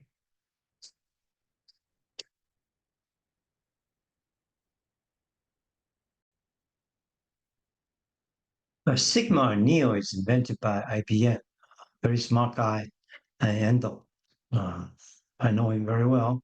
We worked together in IBM when I worked with IBM on a special project. And that this is his invention pretty much. He's right now the master of IBM, which is one level below fellow. I think going to be a fellow soon, no problem. All right. His idea is this that he's using dipole. This dipole technology is also part of his invention. That using dipole as a VT shifter. So aluminum oxide and lithium oxide as a P and or an N dipole, which means the shift BT2 positive means a P dipole. N means that it should BT to a left side negative. That's all. And so what they actually do is to put these two different oxide on top of IK. So here, right? And then you drive it in. Okay. So here, so after dummy gate removal, you have the IL, which is SiO2, and then the hafnium oxide preparation. Okay, and here's a metal dopant deposition. That is this dipole, right? Then you pattern, right? You pattern whatever you want. Then you drive in. Driving means that you are driving the oxide into the through the high K. You want to drive them to your IL. So here, you want to drive your lithium oxide into your IL. And then that's the goal. After you've done that, you put your metal on and then a more silicon on. This here is a protection area, okay? And you want to play with it in a way that you put another anneal. So there are many anneals, not just driving anneal. Okay, not just driving the dipole anneal, but also this work function setting anneal to finalize. Because when you do this high T anneal, it's not finalized, it's not set yet. Your VT is not set. You need to do more work by tuning it. So this adding another degree of freedom to modulate your VT. After you've done that, you remove a more silicon. So you left with your designated TIN. TIN is part of your multi VT work function scheme. So you need it, but you don't need it. So this one has to be removed. But why you want this then? Well, you want this because you want to protect titanium nitride, and then it's rather thick. So you want a uniform temperature. Titanium nitride is not that good, right? It's kind of highly refractive. So when you're heating something up, you better have something covering, or you want to protect it, right? At the same time. So amorphous is the way to go. It's easy. You have it. That's where your gates are used. So you already have it. So this is easy to use. The problem is that this is not thin. It's kind of thick. And that give you a problem later. Let me explain later what's going on. So this part is called sigma formation. All these parts. Okay. And so that's the it's famous for. And use this technology to even for the nanosheet. The nanosheet is extremely delicate. So it is in 2020. So you can see that the nanosheet fab, right? They by baseline a n work function metal or a p work function metal, then you plus a p dipole, meaning you shift VT on the to the top, or VT going down by n dipole. But for PFAT, that's the other way around. Your baseline is a work function metal, P work function metal, like nitride. This is for imagining like a aluminum carbide, right? Then you put a P, I'm sorry, this is your baseline. You put an N dipole to shift VT on higher, and then you put a P dipole to shift VT lower. I already explained that in the multi-VT scheme that I published in the other video. Why exactly and they did that and how to do it, the sequence and the reasoning behind it. I already explained that in the multi-VT strategy. You could go look at the video I have. All right. So the cap, the dipole is aluminum oxide or lanthanum oxide. The cap is tinitride or barrier or tantalum nitride. So here, the cap here, tinitride, and then barrier, the barrier layer. They put even some barrier layer. To, that's that for the process for some specific purpose. And the protection layer did here, I think it's amorphous silicon, right? This is coming from here, right? Coming from here. So this work done in 2014, and 6 years later, they applied for their nanosheet. So there's a history of process development. And you can see that when you look at a specific process flow, you need to know where they're coming from, all right? And what is the reasoning behind it. This is very important. Every company, every foundry had their own unique philosophy in dealing with this. TSMC may be different. Samsung, I think it's copying IBM to a great extent because they learned the process from IBM. IBM is very generous. They share everything. But Intel and TSMC will not let you know what they're doing, right? Yeah. Dipole driving anneal. The problem is that when you do a dipole driving anneal, the interface, IL, interfacial layer, that's what the SIOX means. Interfacial layers get by the driving. What I meant is that here you're interfacial layer, right? You're dipole, and you no matter what you do with this layer, it doesn't matter. When you put a high temperature neon with a laser, then the things start to move, okay, to different degrees.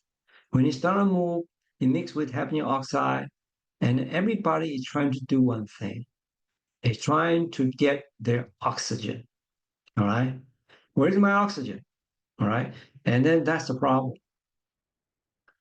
Then who's going to win, all right? That's the question you need to ask. Who is going to win?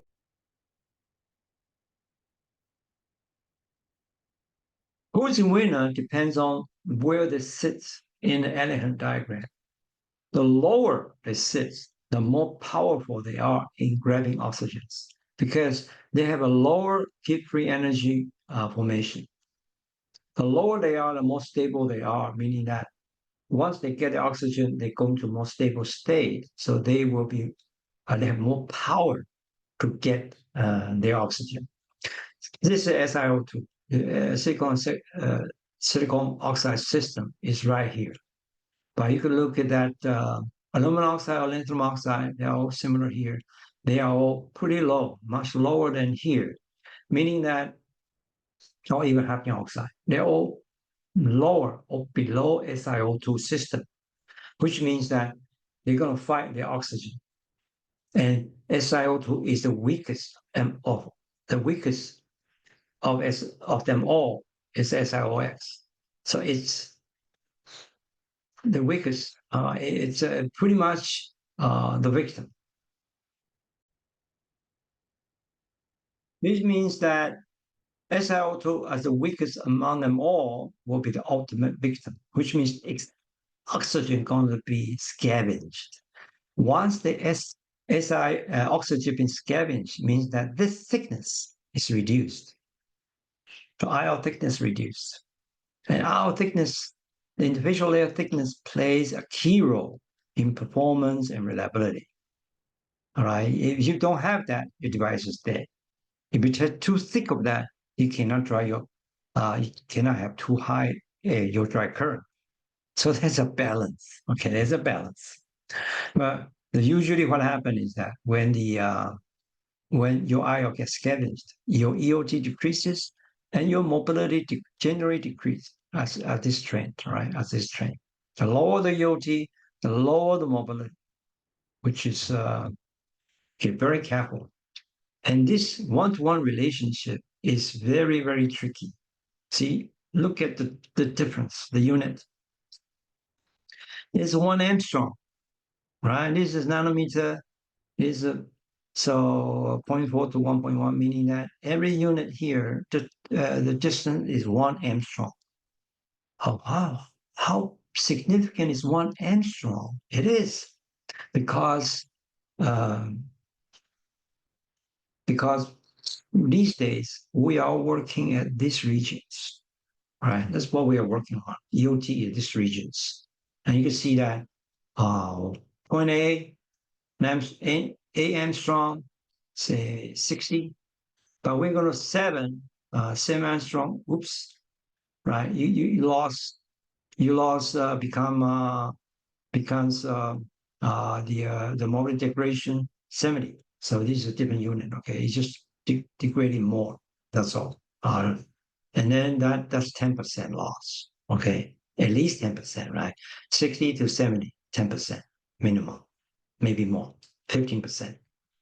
By losing 1 angstrom, you lose 15% of your dry current. That's how bad it is. Okay. So this means that dipole driving anneals with a work function setting anneal has to be optimized. Okay. And if you've done a good job, he said, Endo told me that, see, you could have reliability improved. That's what it's trying to say. It got improving the reliability. Well, whether that's true or not, it's difficult to say. That's what he said, what he told me. I trust him if he used his data, but you need to use your own data, right? His data is from his limited amount of experiments. He optimized uh, his sigma anneal. Then you need to do your own homework. You need to try them in your own baseline to see whether it works. And that is not easy. Okay. That's the dilemma of the foundry. They have to work very hard to get their driving anneal optimized. And recently I saw my friend Jacopo Franco, his new paper, new normal low temperature, no thermal budget IMG. All right. He's doing a 3D sequential and he needs a low temperature IMG. But as we know, IMG is high temperature, 1000 degrees. And then he cannot do 1000 degrees. What happens if you cannot do 1000 degrees? You limit yourself to, say, a couple hundred. Say, this is the highest temperature here you see here, right? This is their finding, right? All these less than 450. Okay, so what he did is that he replaced sigma anneal with two-step hydrogen first, hydrogen including high pressure H2. So here is hydrogen first. This is a hydrogen anneal. 200 degrees Celsius, okay, and then hydrogen, and then 400, and then this is the flow rate at H2. So the two step, 300 and 400 hydrogen. And then this is plasma. This is first the plasma, plasma is plasma, and then this is a regular hydrogen. I think it's typical FGA. So he applied 3 steps of hydrogen. And then he put the wafer into this 20 atmosphere high pressure H2. So this is 3 step. Wow, 3 step. And then what he claimed is that he fixed the hydroxyl E prime defect. Okay, this defect, hydroxyl E prime, this defect being repaired, and that's so delicate. This is talking about about Armstrong level, a couple Armstrong level repair. Then he put the hafnium oxide, and then he did another high K treatment, which is oxygen. He fixed oxygen with 280, 100% oxygen. Right? Then he do the work function metal at 450, and then he did follow up, and then do everything in this FGA again. You can see how many anneal he did. Okay, 1, 2, 3. Okay, this temperature doesn't 3, 4, and then 5. Okay, so these 5 anneals, using 5 anneals to replace sigma. Sigma demands high temperature and then demands a thick amorphous silicon. It does not have amorphous silicon here, right? There's no asilicon here. Okay, that's the difference. There's no asilicon here. Let's compare this with sigma. The sigma anneal has a unique protection layer, amorphous silicon protection layer. So is here. So it has a protection layer here. But if this is too thick, what's it going to do? You can't do it. You can't have too thick. And then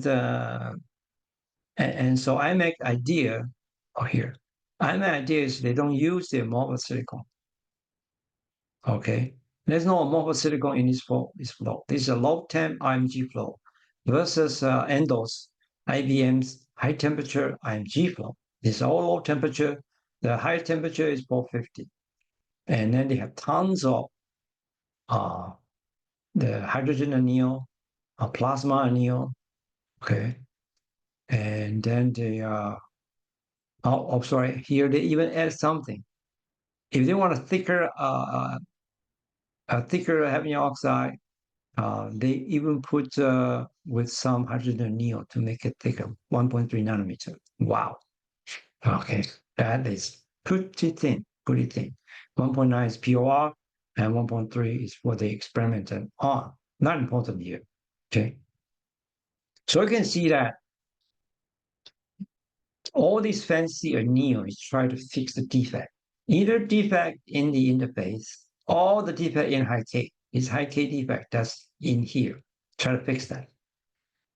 And these require a monitoring of sub-nanometer precision in terms of the defect centers.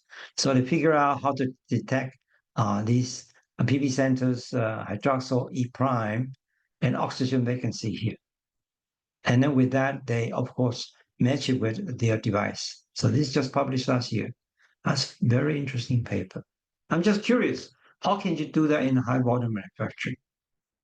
Right now, does not seem to do that. Nobody's doing that. Okay, that is, I mean, IMA is pretty innovative from that perspective, right? You try all kinds of process and see where they work. But all these low temperature intrinsic one problem is that the uniformity is not going to be that good. Yeah, that is hard. Let's look at the now jumping to Intel solid source diffusion SSD anneal. It is a fancy anneal invented by Intel 2014 to reduce subfin leakage. What happened is that the fin under the fin has to you need to have a punch through stop, right? You need to have something punch through stop so as that the leakage won't go down. There's a subfin leakage here, subfin leakage here. You have to stop it. And but how do you put a lot of dopant under it? Well, IBM said their idea is that they're gonna coat, see here, coat this fin with some kind of oxide. The oxide can be phosphorus doped SiO2 or boron doped. All right. And they use a solid glass source. Solid glass source means that a BPSG, okay, or PSG. That's very common used.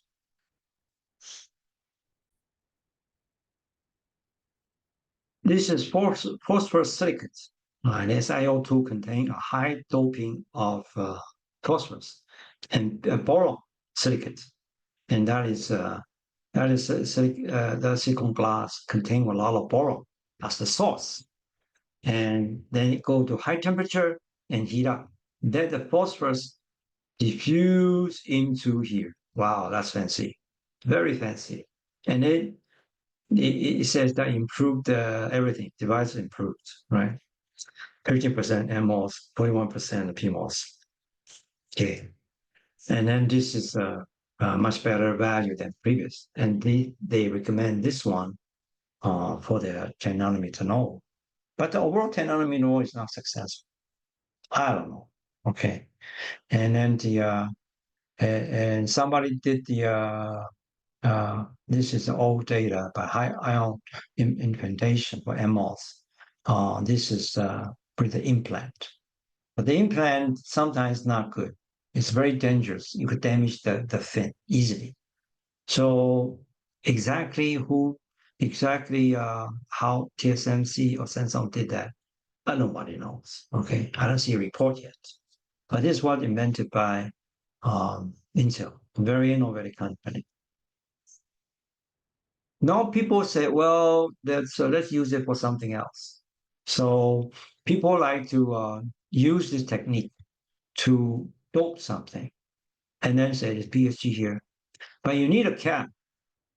So because the high temperature driving is 1050 for 4 seconds. It's very long, very long anneal, very high temperature, very long anneal. Because it needs diffusion. This is the diffusion process. PSG, right? This is a phosphor containing 2 nanometer PSG contain high phosphorus. And then SiO2 cap is required as their barrier. So they go out. So you will go out, right? You don't want them to go out. You want to go down. So you put a cap here to stop its diffusion. And so this experiment been done and try to and then use this to study the contact. So this another idea to improve contact resistance. Besides SPE, they use PSG, force it, squeeze it through. It squeezes through, and then got reduction of the resistance. Right? But it has to be optimized. It's not like you could do randomly. Say if SiO2 is too thick, you lost your you lost your activation efficiency. Here is best, but this is kind of thick, isn't it? But this kind of thick, 6 nanometer SiO2 is quite thick. And the doping, the total dose in PSG is 10, 15. It's very light doping. It's not a heavy doping, centimeter square. So if you do that, oh, I'm sorry, this centimeter square is very heavy doping. If you do the centimeter cube, it will be 10 to the 22. So it's pretty decent, couple of percent. There's a couple of percent PSG, and that is, I think, reasonable, right? So this is using solid source diffusion as a way to put a dopant somewhere. And then the relevant high temperature anneal is 1000 and above. Pretty long time. I don't think you could do that in contact. There's no way you can do that 4 seconds in contact. No way, all right? Because you will destroy everything. Let me explain why that happens, even with a laser, okay? So I'm going to talk something very delicate. It's an Achilles heel in CMOS called SDE, source drain extension, my friend. All right. What is the, and this Achilles heel? Achilles heel is hidden under spacer. See his spacer here? It's a spacer, right? This is just using a planar CMOS. Here has no dopant. If you dig a hole and then source and drain edge and come up with your source and drain, yeah, there's something here that under the spacer has your dopant, you put it in. But then what about here? No dopant. And your channel, where's your channel? Your channel is here. And that's where your gate is. Your gate want to control this area. So gate cannot control this area. So this is a dead space. The dead space, and then we want to improve that by extension, by put a doping there. So that's why I call source drain extension. This is a source drain extension.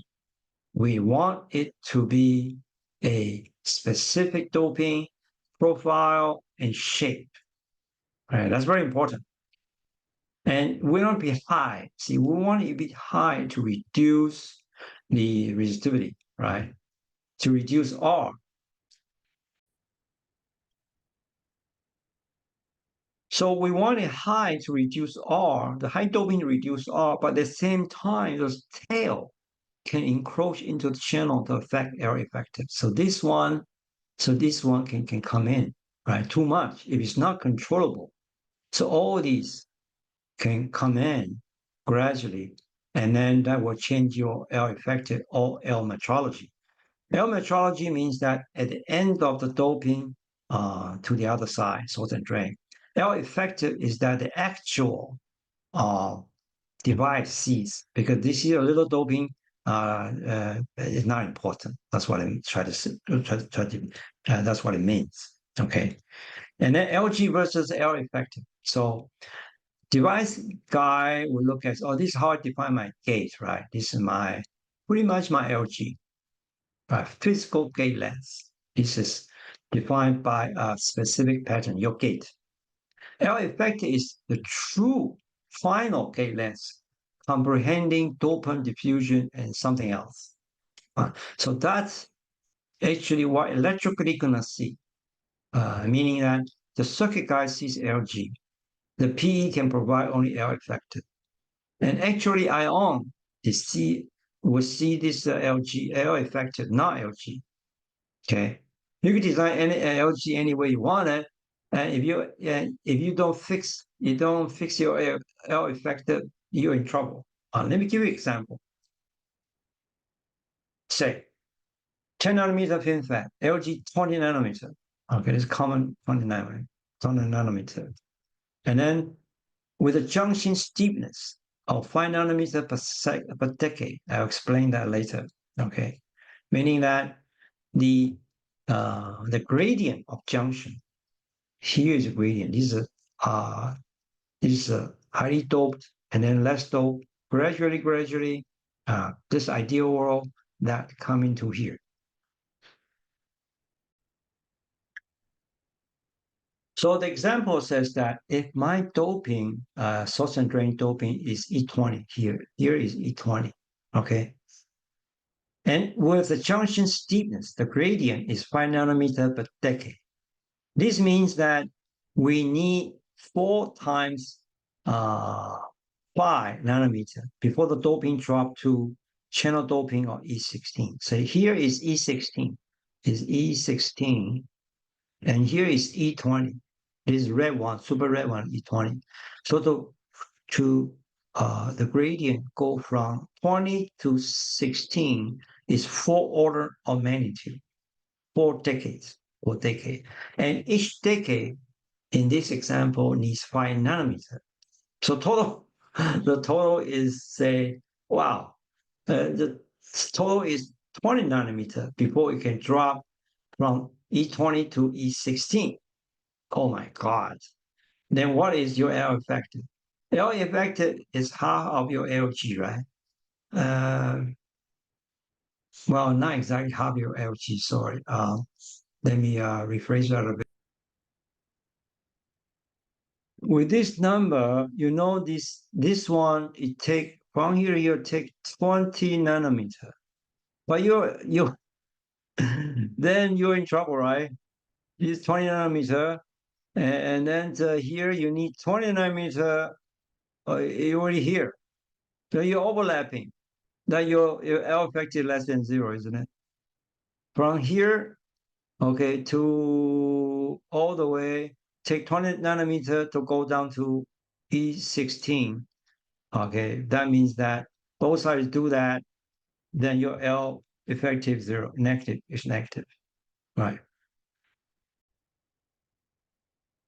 So this means that this junction stiffness is too high, right? You need to get lower, 3, 2, whatever, right? At least 3 these days. Junction stiffness, aiming for 3 or 2 nanometers per decade. That's what you need to do. And then let's look at another example, right? The junction stiffness is a nanometer per decade. The distance to travel to reduce the doping 10x. All right, that's the formula used. If you look at this junction profile, all right, the doping, and then you look, this study shows E20 and E19. Okay, this 20 and E19. All right, and then with different junctions steepness, it's also drain gradient. That's what it means. It's just junction steepness. 15 nanometer per decade, 10 nanometer per decade, 5 nanometer per decade. And you can look at the results of current. This is the ion state ion. On this example, you can, oh my God, right? For the high doping, you have a large gradient. Your your dry current is 0.06. By 5 nanometer decade, you got 10.4. All right. And if you have very sharp doping, very good, very low value of junction steepness. That's very good. That's what you want. Then you, by varying doping, 1 order of magnitude, you varying your current by a factor of 5, okay, or 6. So you can see that in modular very clearly with the degree of doping, how high you go, but mostly in this value, how steep is your junction steepness? So critical. Okay. And your ion is heavily affected by it. And junction stiffness is finicky. Look at temperature anneal because it's diffusion, right? You say, oh, okay, I could do very sharp, very good gradient, but can you keep it? Questions, can you keep it? It's finicky to all high temperature anneals, require ultimate finesse control, had to be controlled very nicely. That's the reason I said it's Achilles' heel, right? It kills you without you knowing it. So social drain, extension demands string finesse. You can see all these different type of SPE solid phase epitaxial growth or regrowth, the same thing. All right. These and versus the junction steepness. See the doping, various doping, and you can see that. Okay, and then junction depths. You picking out an example here. Here is your flash anneal. All right, this is 0 to 15, and then your doping concentration from E21 to E18, mid 18, that's to here. That means that you're about 5 nanometer per decade. Right? You have 3 decade and then 15. So this one represents 5 nanometer per decade. Is that good enough? No. Okay, I'm sorry. So anyone on it good? Not in example. This is old paper. All right, old paper. It's for 45 nanometer. These are not enough. Okay, so this is bad. The people here, I mean, he showed here is 32 nanometer. You need it. You need this the resistance and junction depth this way. Fine, but here they are all no. Okay, here you want to be values much better than here, and here is all no, not good enough. It's not wrong. It's not good enough. Okay. If you look at though POR for 22 nanometer, Boland, this implant expert, shows that he believed that Intel 22 FinFET use 45-degree high tilt optimization are also an implant for substrate extension coming in here, right? And but not for 7.5. You obviously cannot do that for 7.53 nanometer because you're going to create a lot of a lot of damage. No way. Okay. So you need to do something else. So that's what I meant. Very tricky. And the junction stiffness for 3 nanometer, people are looking at 2 nanometer per decade. Well, how many atoms is 2 nanometer? Tell me. Well, it's only like close to 15 layer of silicon. Then the concentration need to drop 1 order of magnitude in every 2 nanometer for 3 nanometer to work. That's amazing. So this is a result just published in 2021 by us. This is simulation, right? You see that the value they use is 2 nanometer per decade. And this is critical for them to succeed. Everything else has to be perfect. All right. This is 10 the contact resistivity, specific resistivity is 10 to the E-9 ohm centimeter square. We explained that earlier, right? So all these has to be an abrupt junction. That's what they call abrupt junctions. And here, this distance, how they manipulate. Look at the source and doping. This is source and drain, all right? And then how do you control this? The L spacer is 5 nanometer only. And then you want your doping to have this. How do you do that? Simulation can do it easily, but how you do it in reality? That's a challenge. I mean, that's the biggest challenge. That's the reason I keep saying, yeah, it's Achilles heel. You don't handle this problem properly, then your dry current be you won't be at the place you want it to be. Okay. And if you look at the ultra thin body fully SOI, FDSOI, fully depleted SOI, it's even worse, right?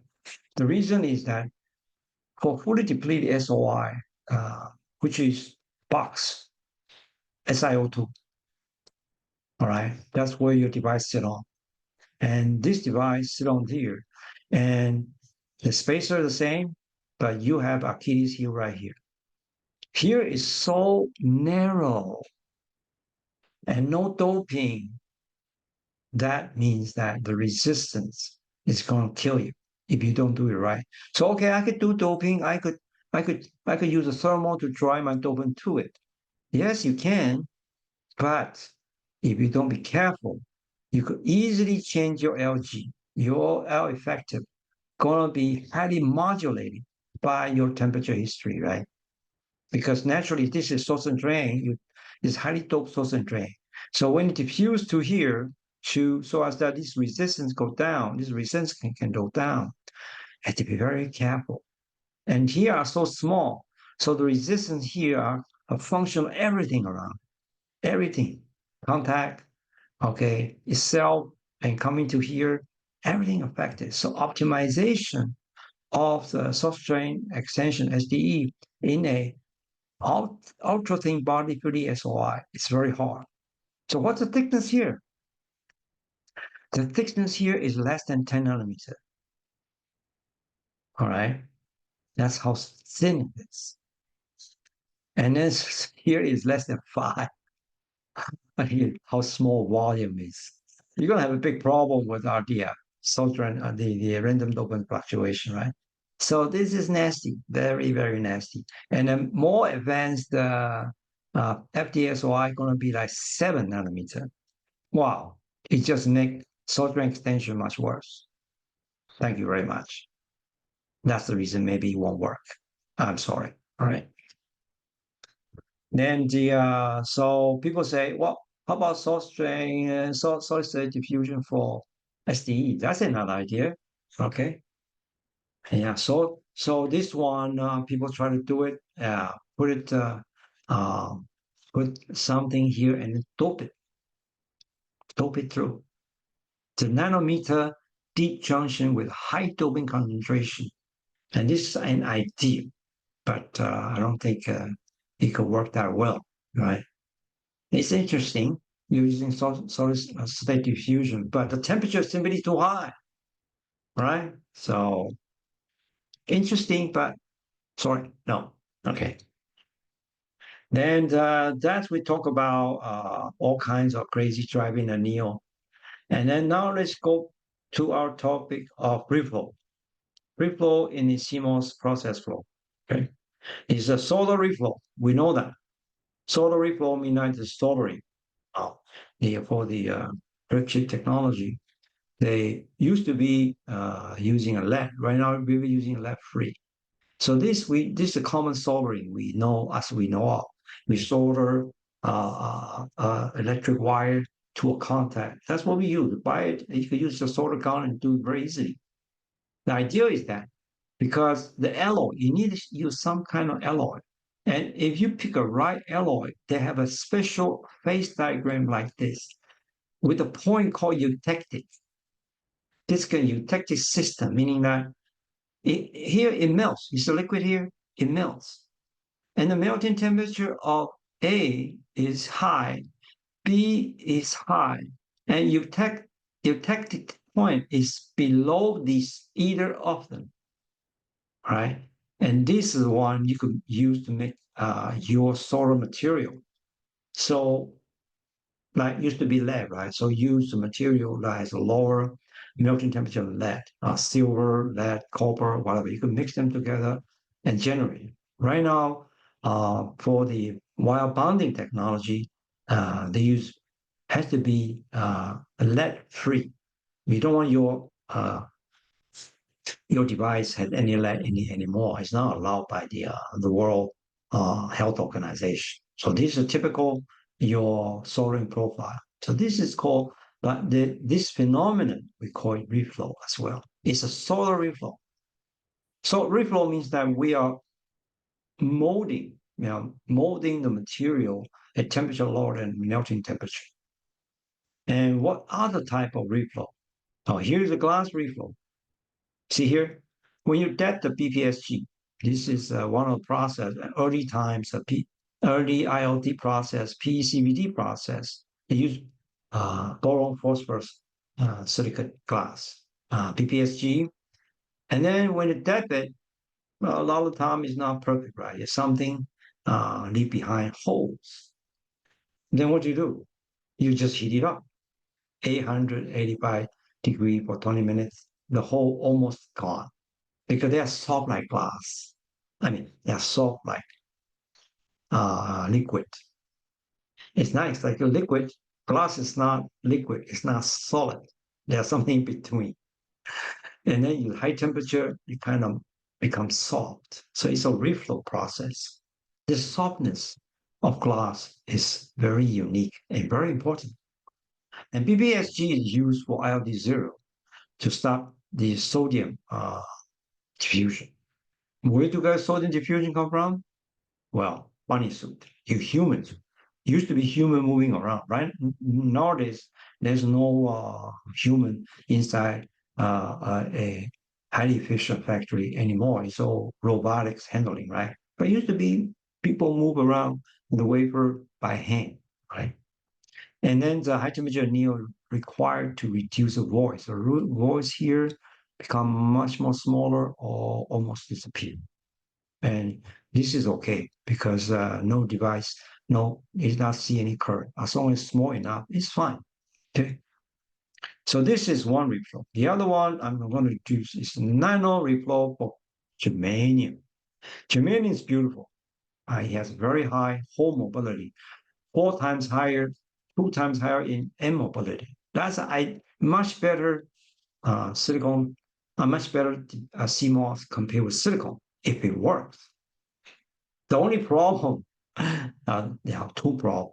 First problem is that it's the surface, the native oxide GeO2 is very bad. It vaporizes about 400 to 500. You don't want that. It's not stable. It will vaporize in air. Okay. And it's dissolving water, right? So NTI water is pretty bad.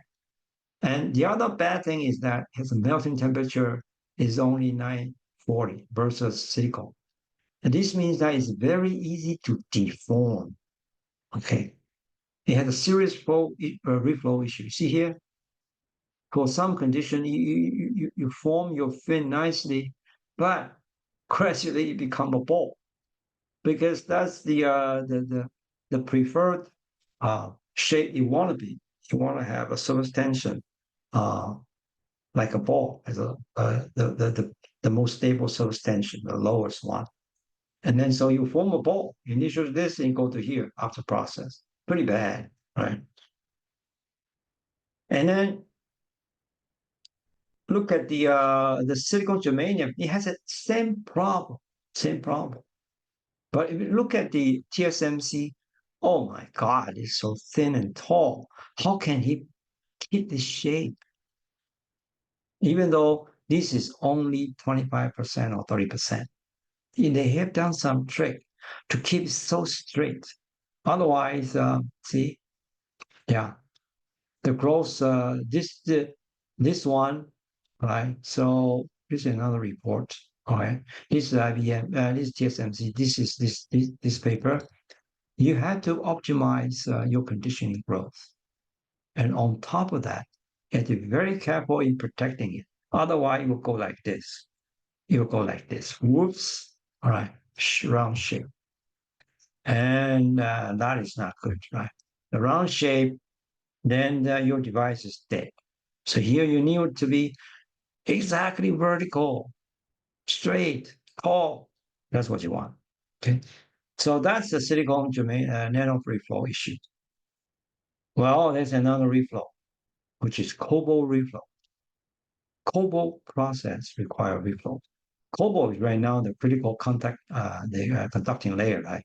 That this is Intel invention for the 10 nanometer as well, because uh, they for narrow features contact less than 20 and greater than 30. Greater than 30, you'll find aluminum or copper, both will work, and then or tungsten, right? Or contact with tungsten. But for narrow features, for the contact and interconnect, the cobalt wins in terms of gap fill and resistance. And so you look at the applied material flow. So you put PVD tie as a adhesion layer, and then you to tinitride another adhesion layer. Okay, and you put cobalt, PVD cobalt, and then you CVD cobalt. You have to put here as an anchor layer so it would come in properly. Right. And then you do a anneal. This anneal meaning that it has to reflow to fill up all this hole, this tiny little less than 30 nanometer or less holes in a nice way. So you have the cobalt as a anchor layer, and then you have CVD layer. All right. And then you cover it up with cobalt again, thick overburden. You want to cover everything, cover everything up and put it away later, because when you reflow, it will be less, right? Here, hole uh, need to be covered by cobalt as well, and then CMPR. Okay, so there's a cobalt reflow in your process flow. Well, how do you make it good? If you have some hole here, imagine if a hole here, your reflow did not make the hole disappear, then the resistance here will be super high, right? Suppose you have a hole here, then your resistance here will be super high. Then immediately you're going to heat up, okay?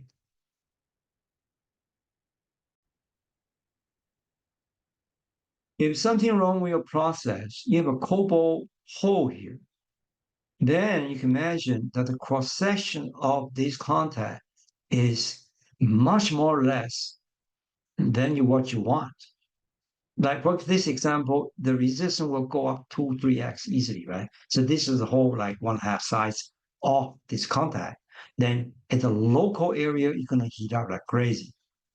All right, then it will burn. Then your device is dead. And you can see that. If you don't see that properly, how do you know you have hole here?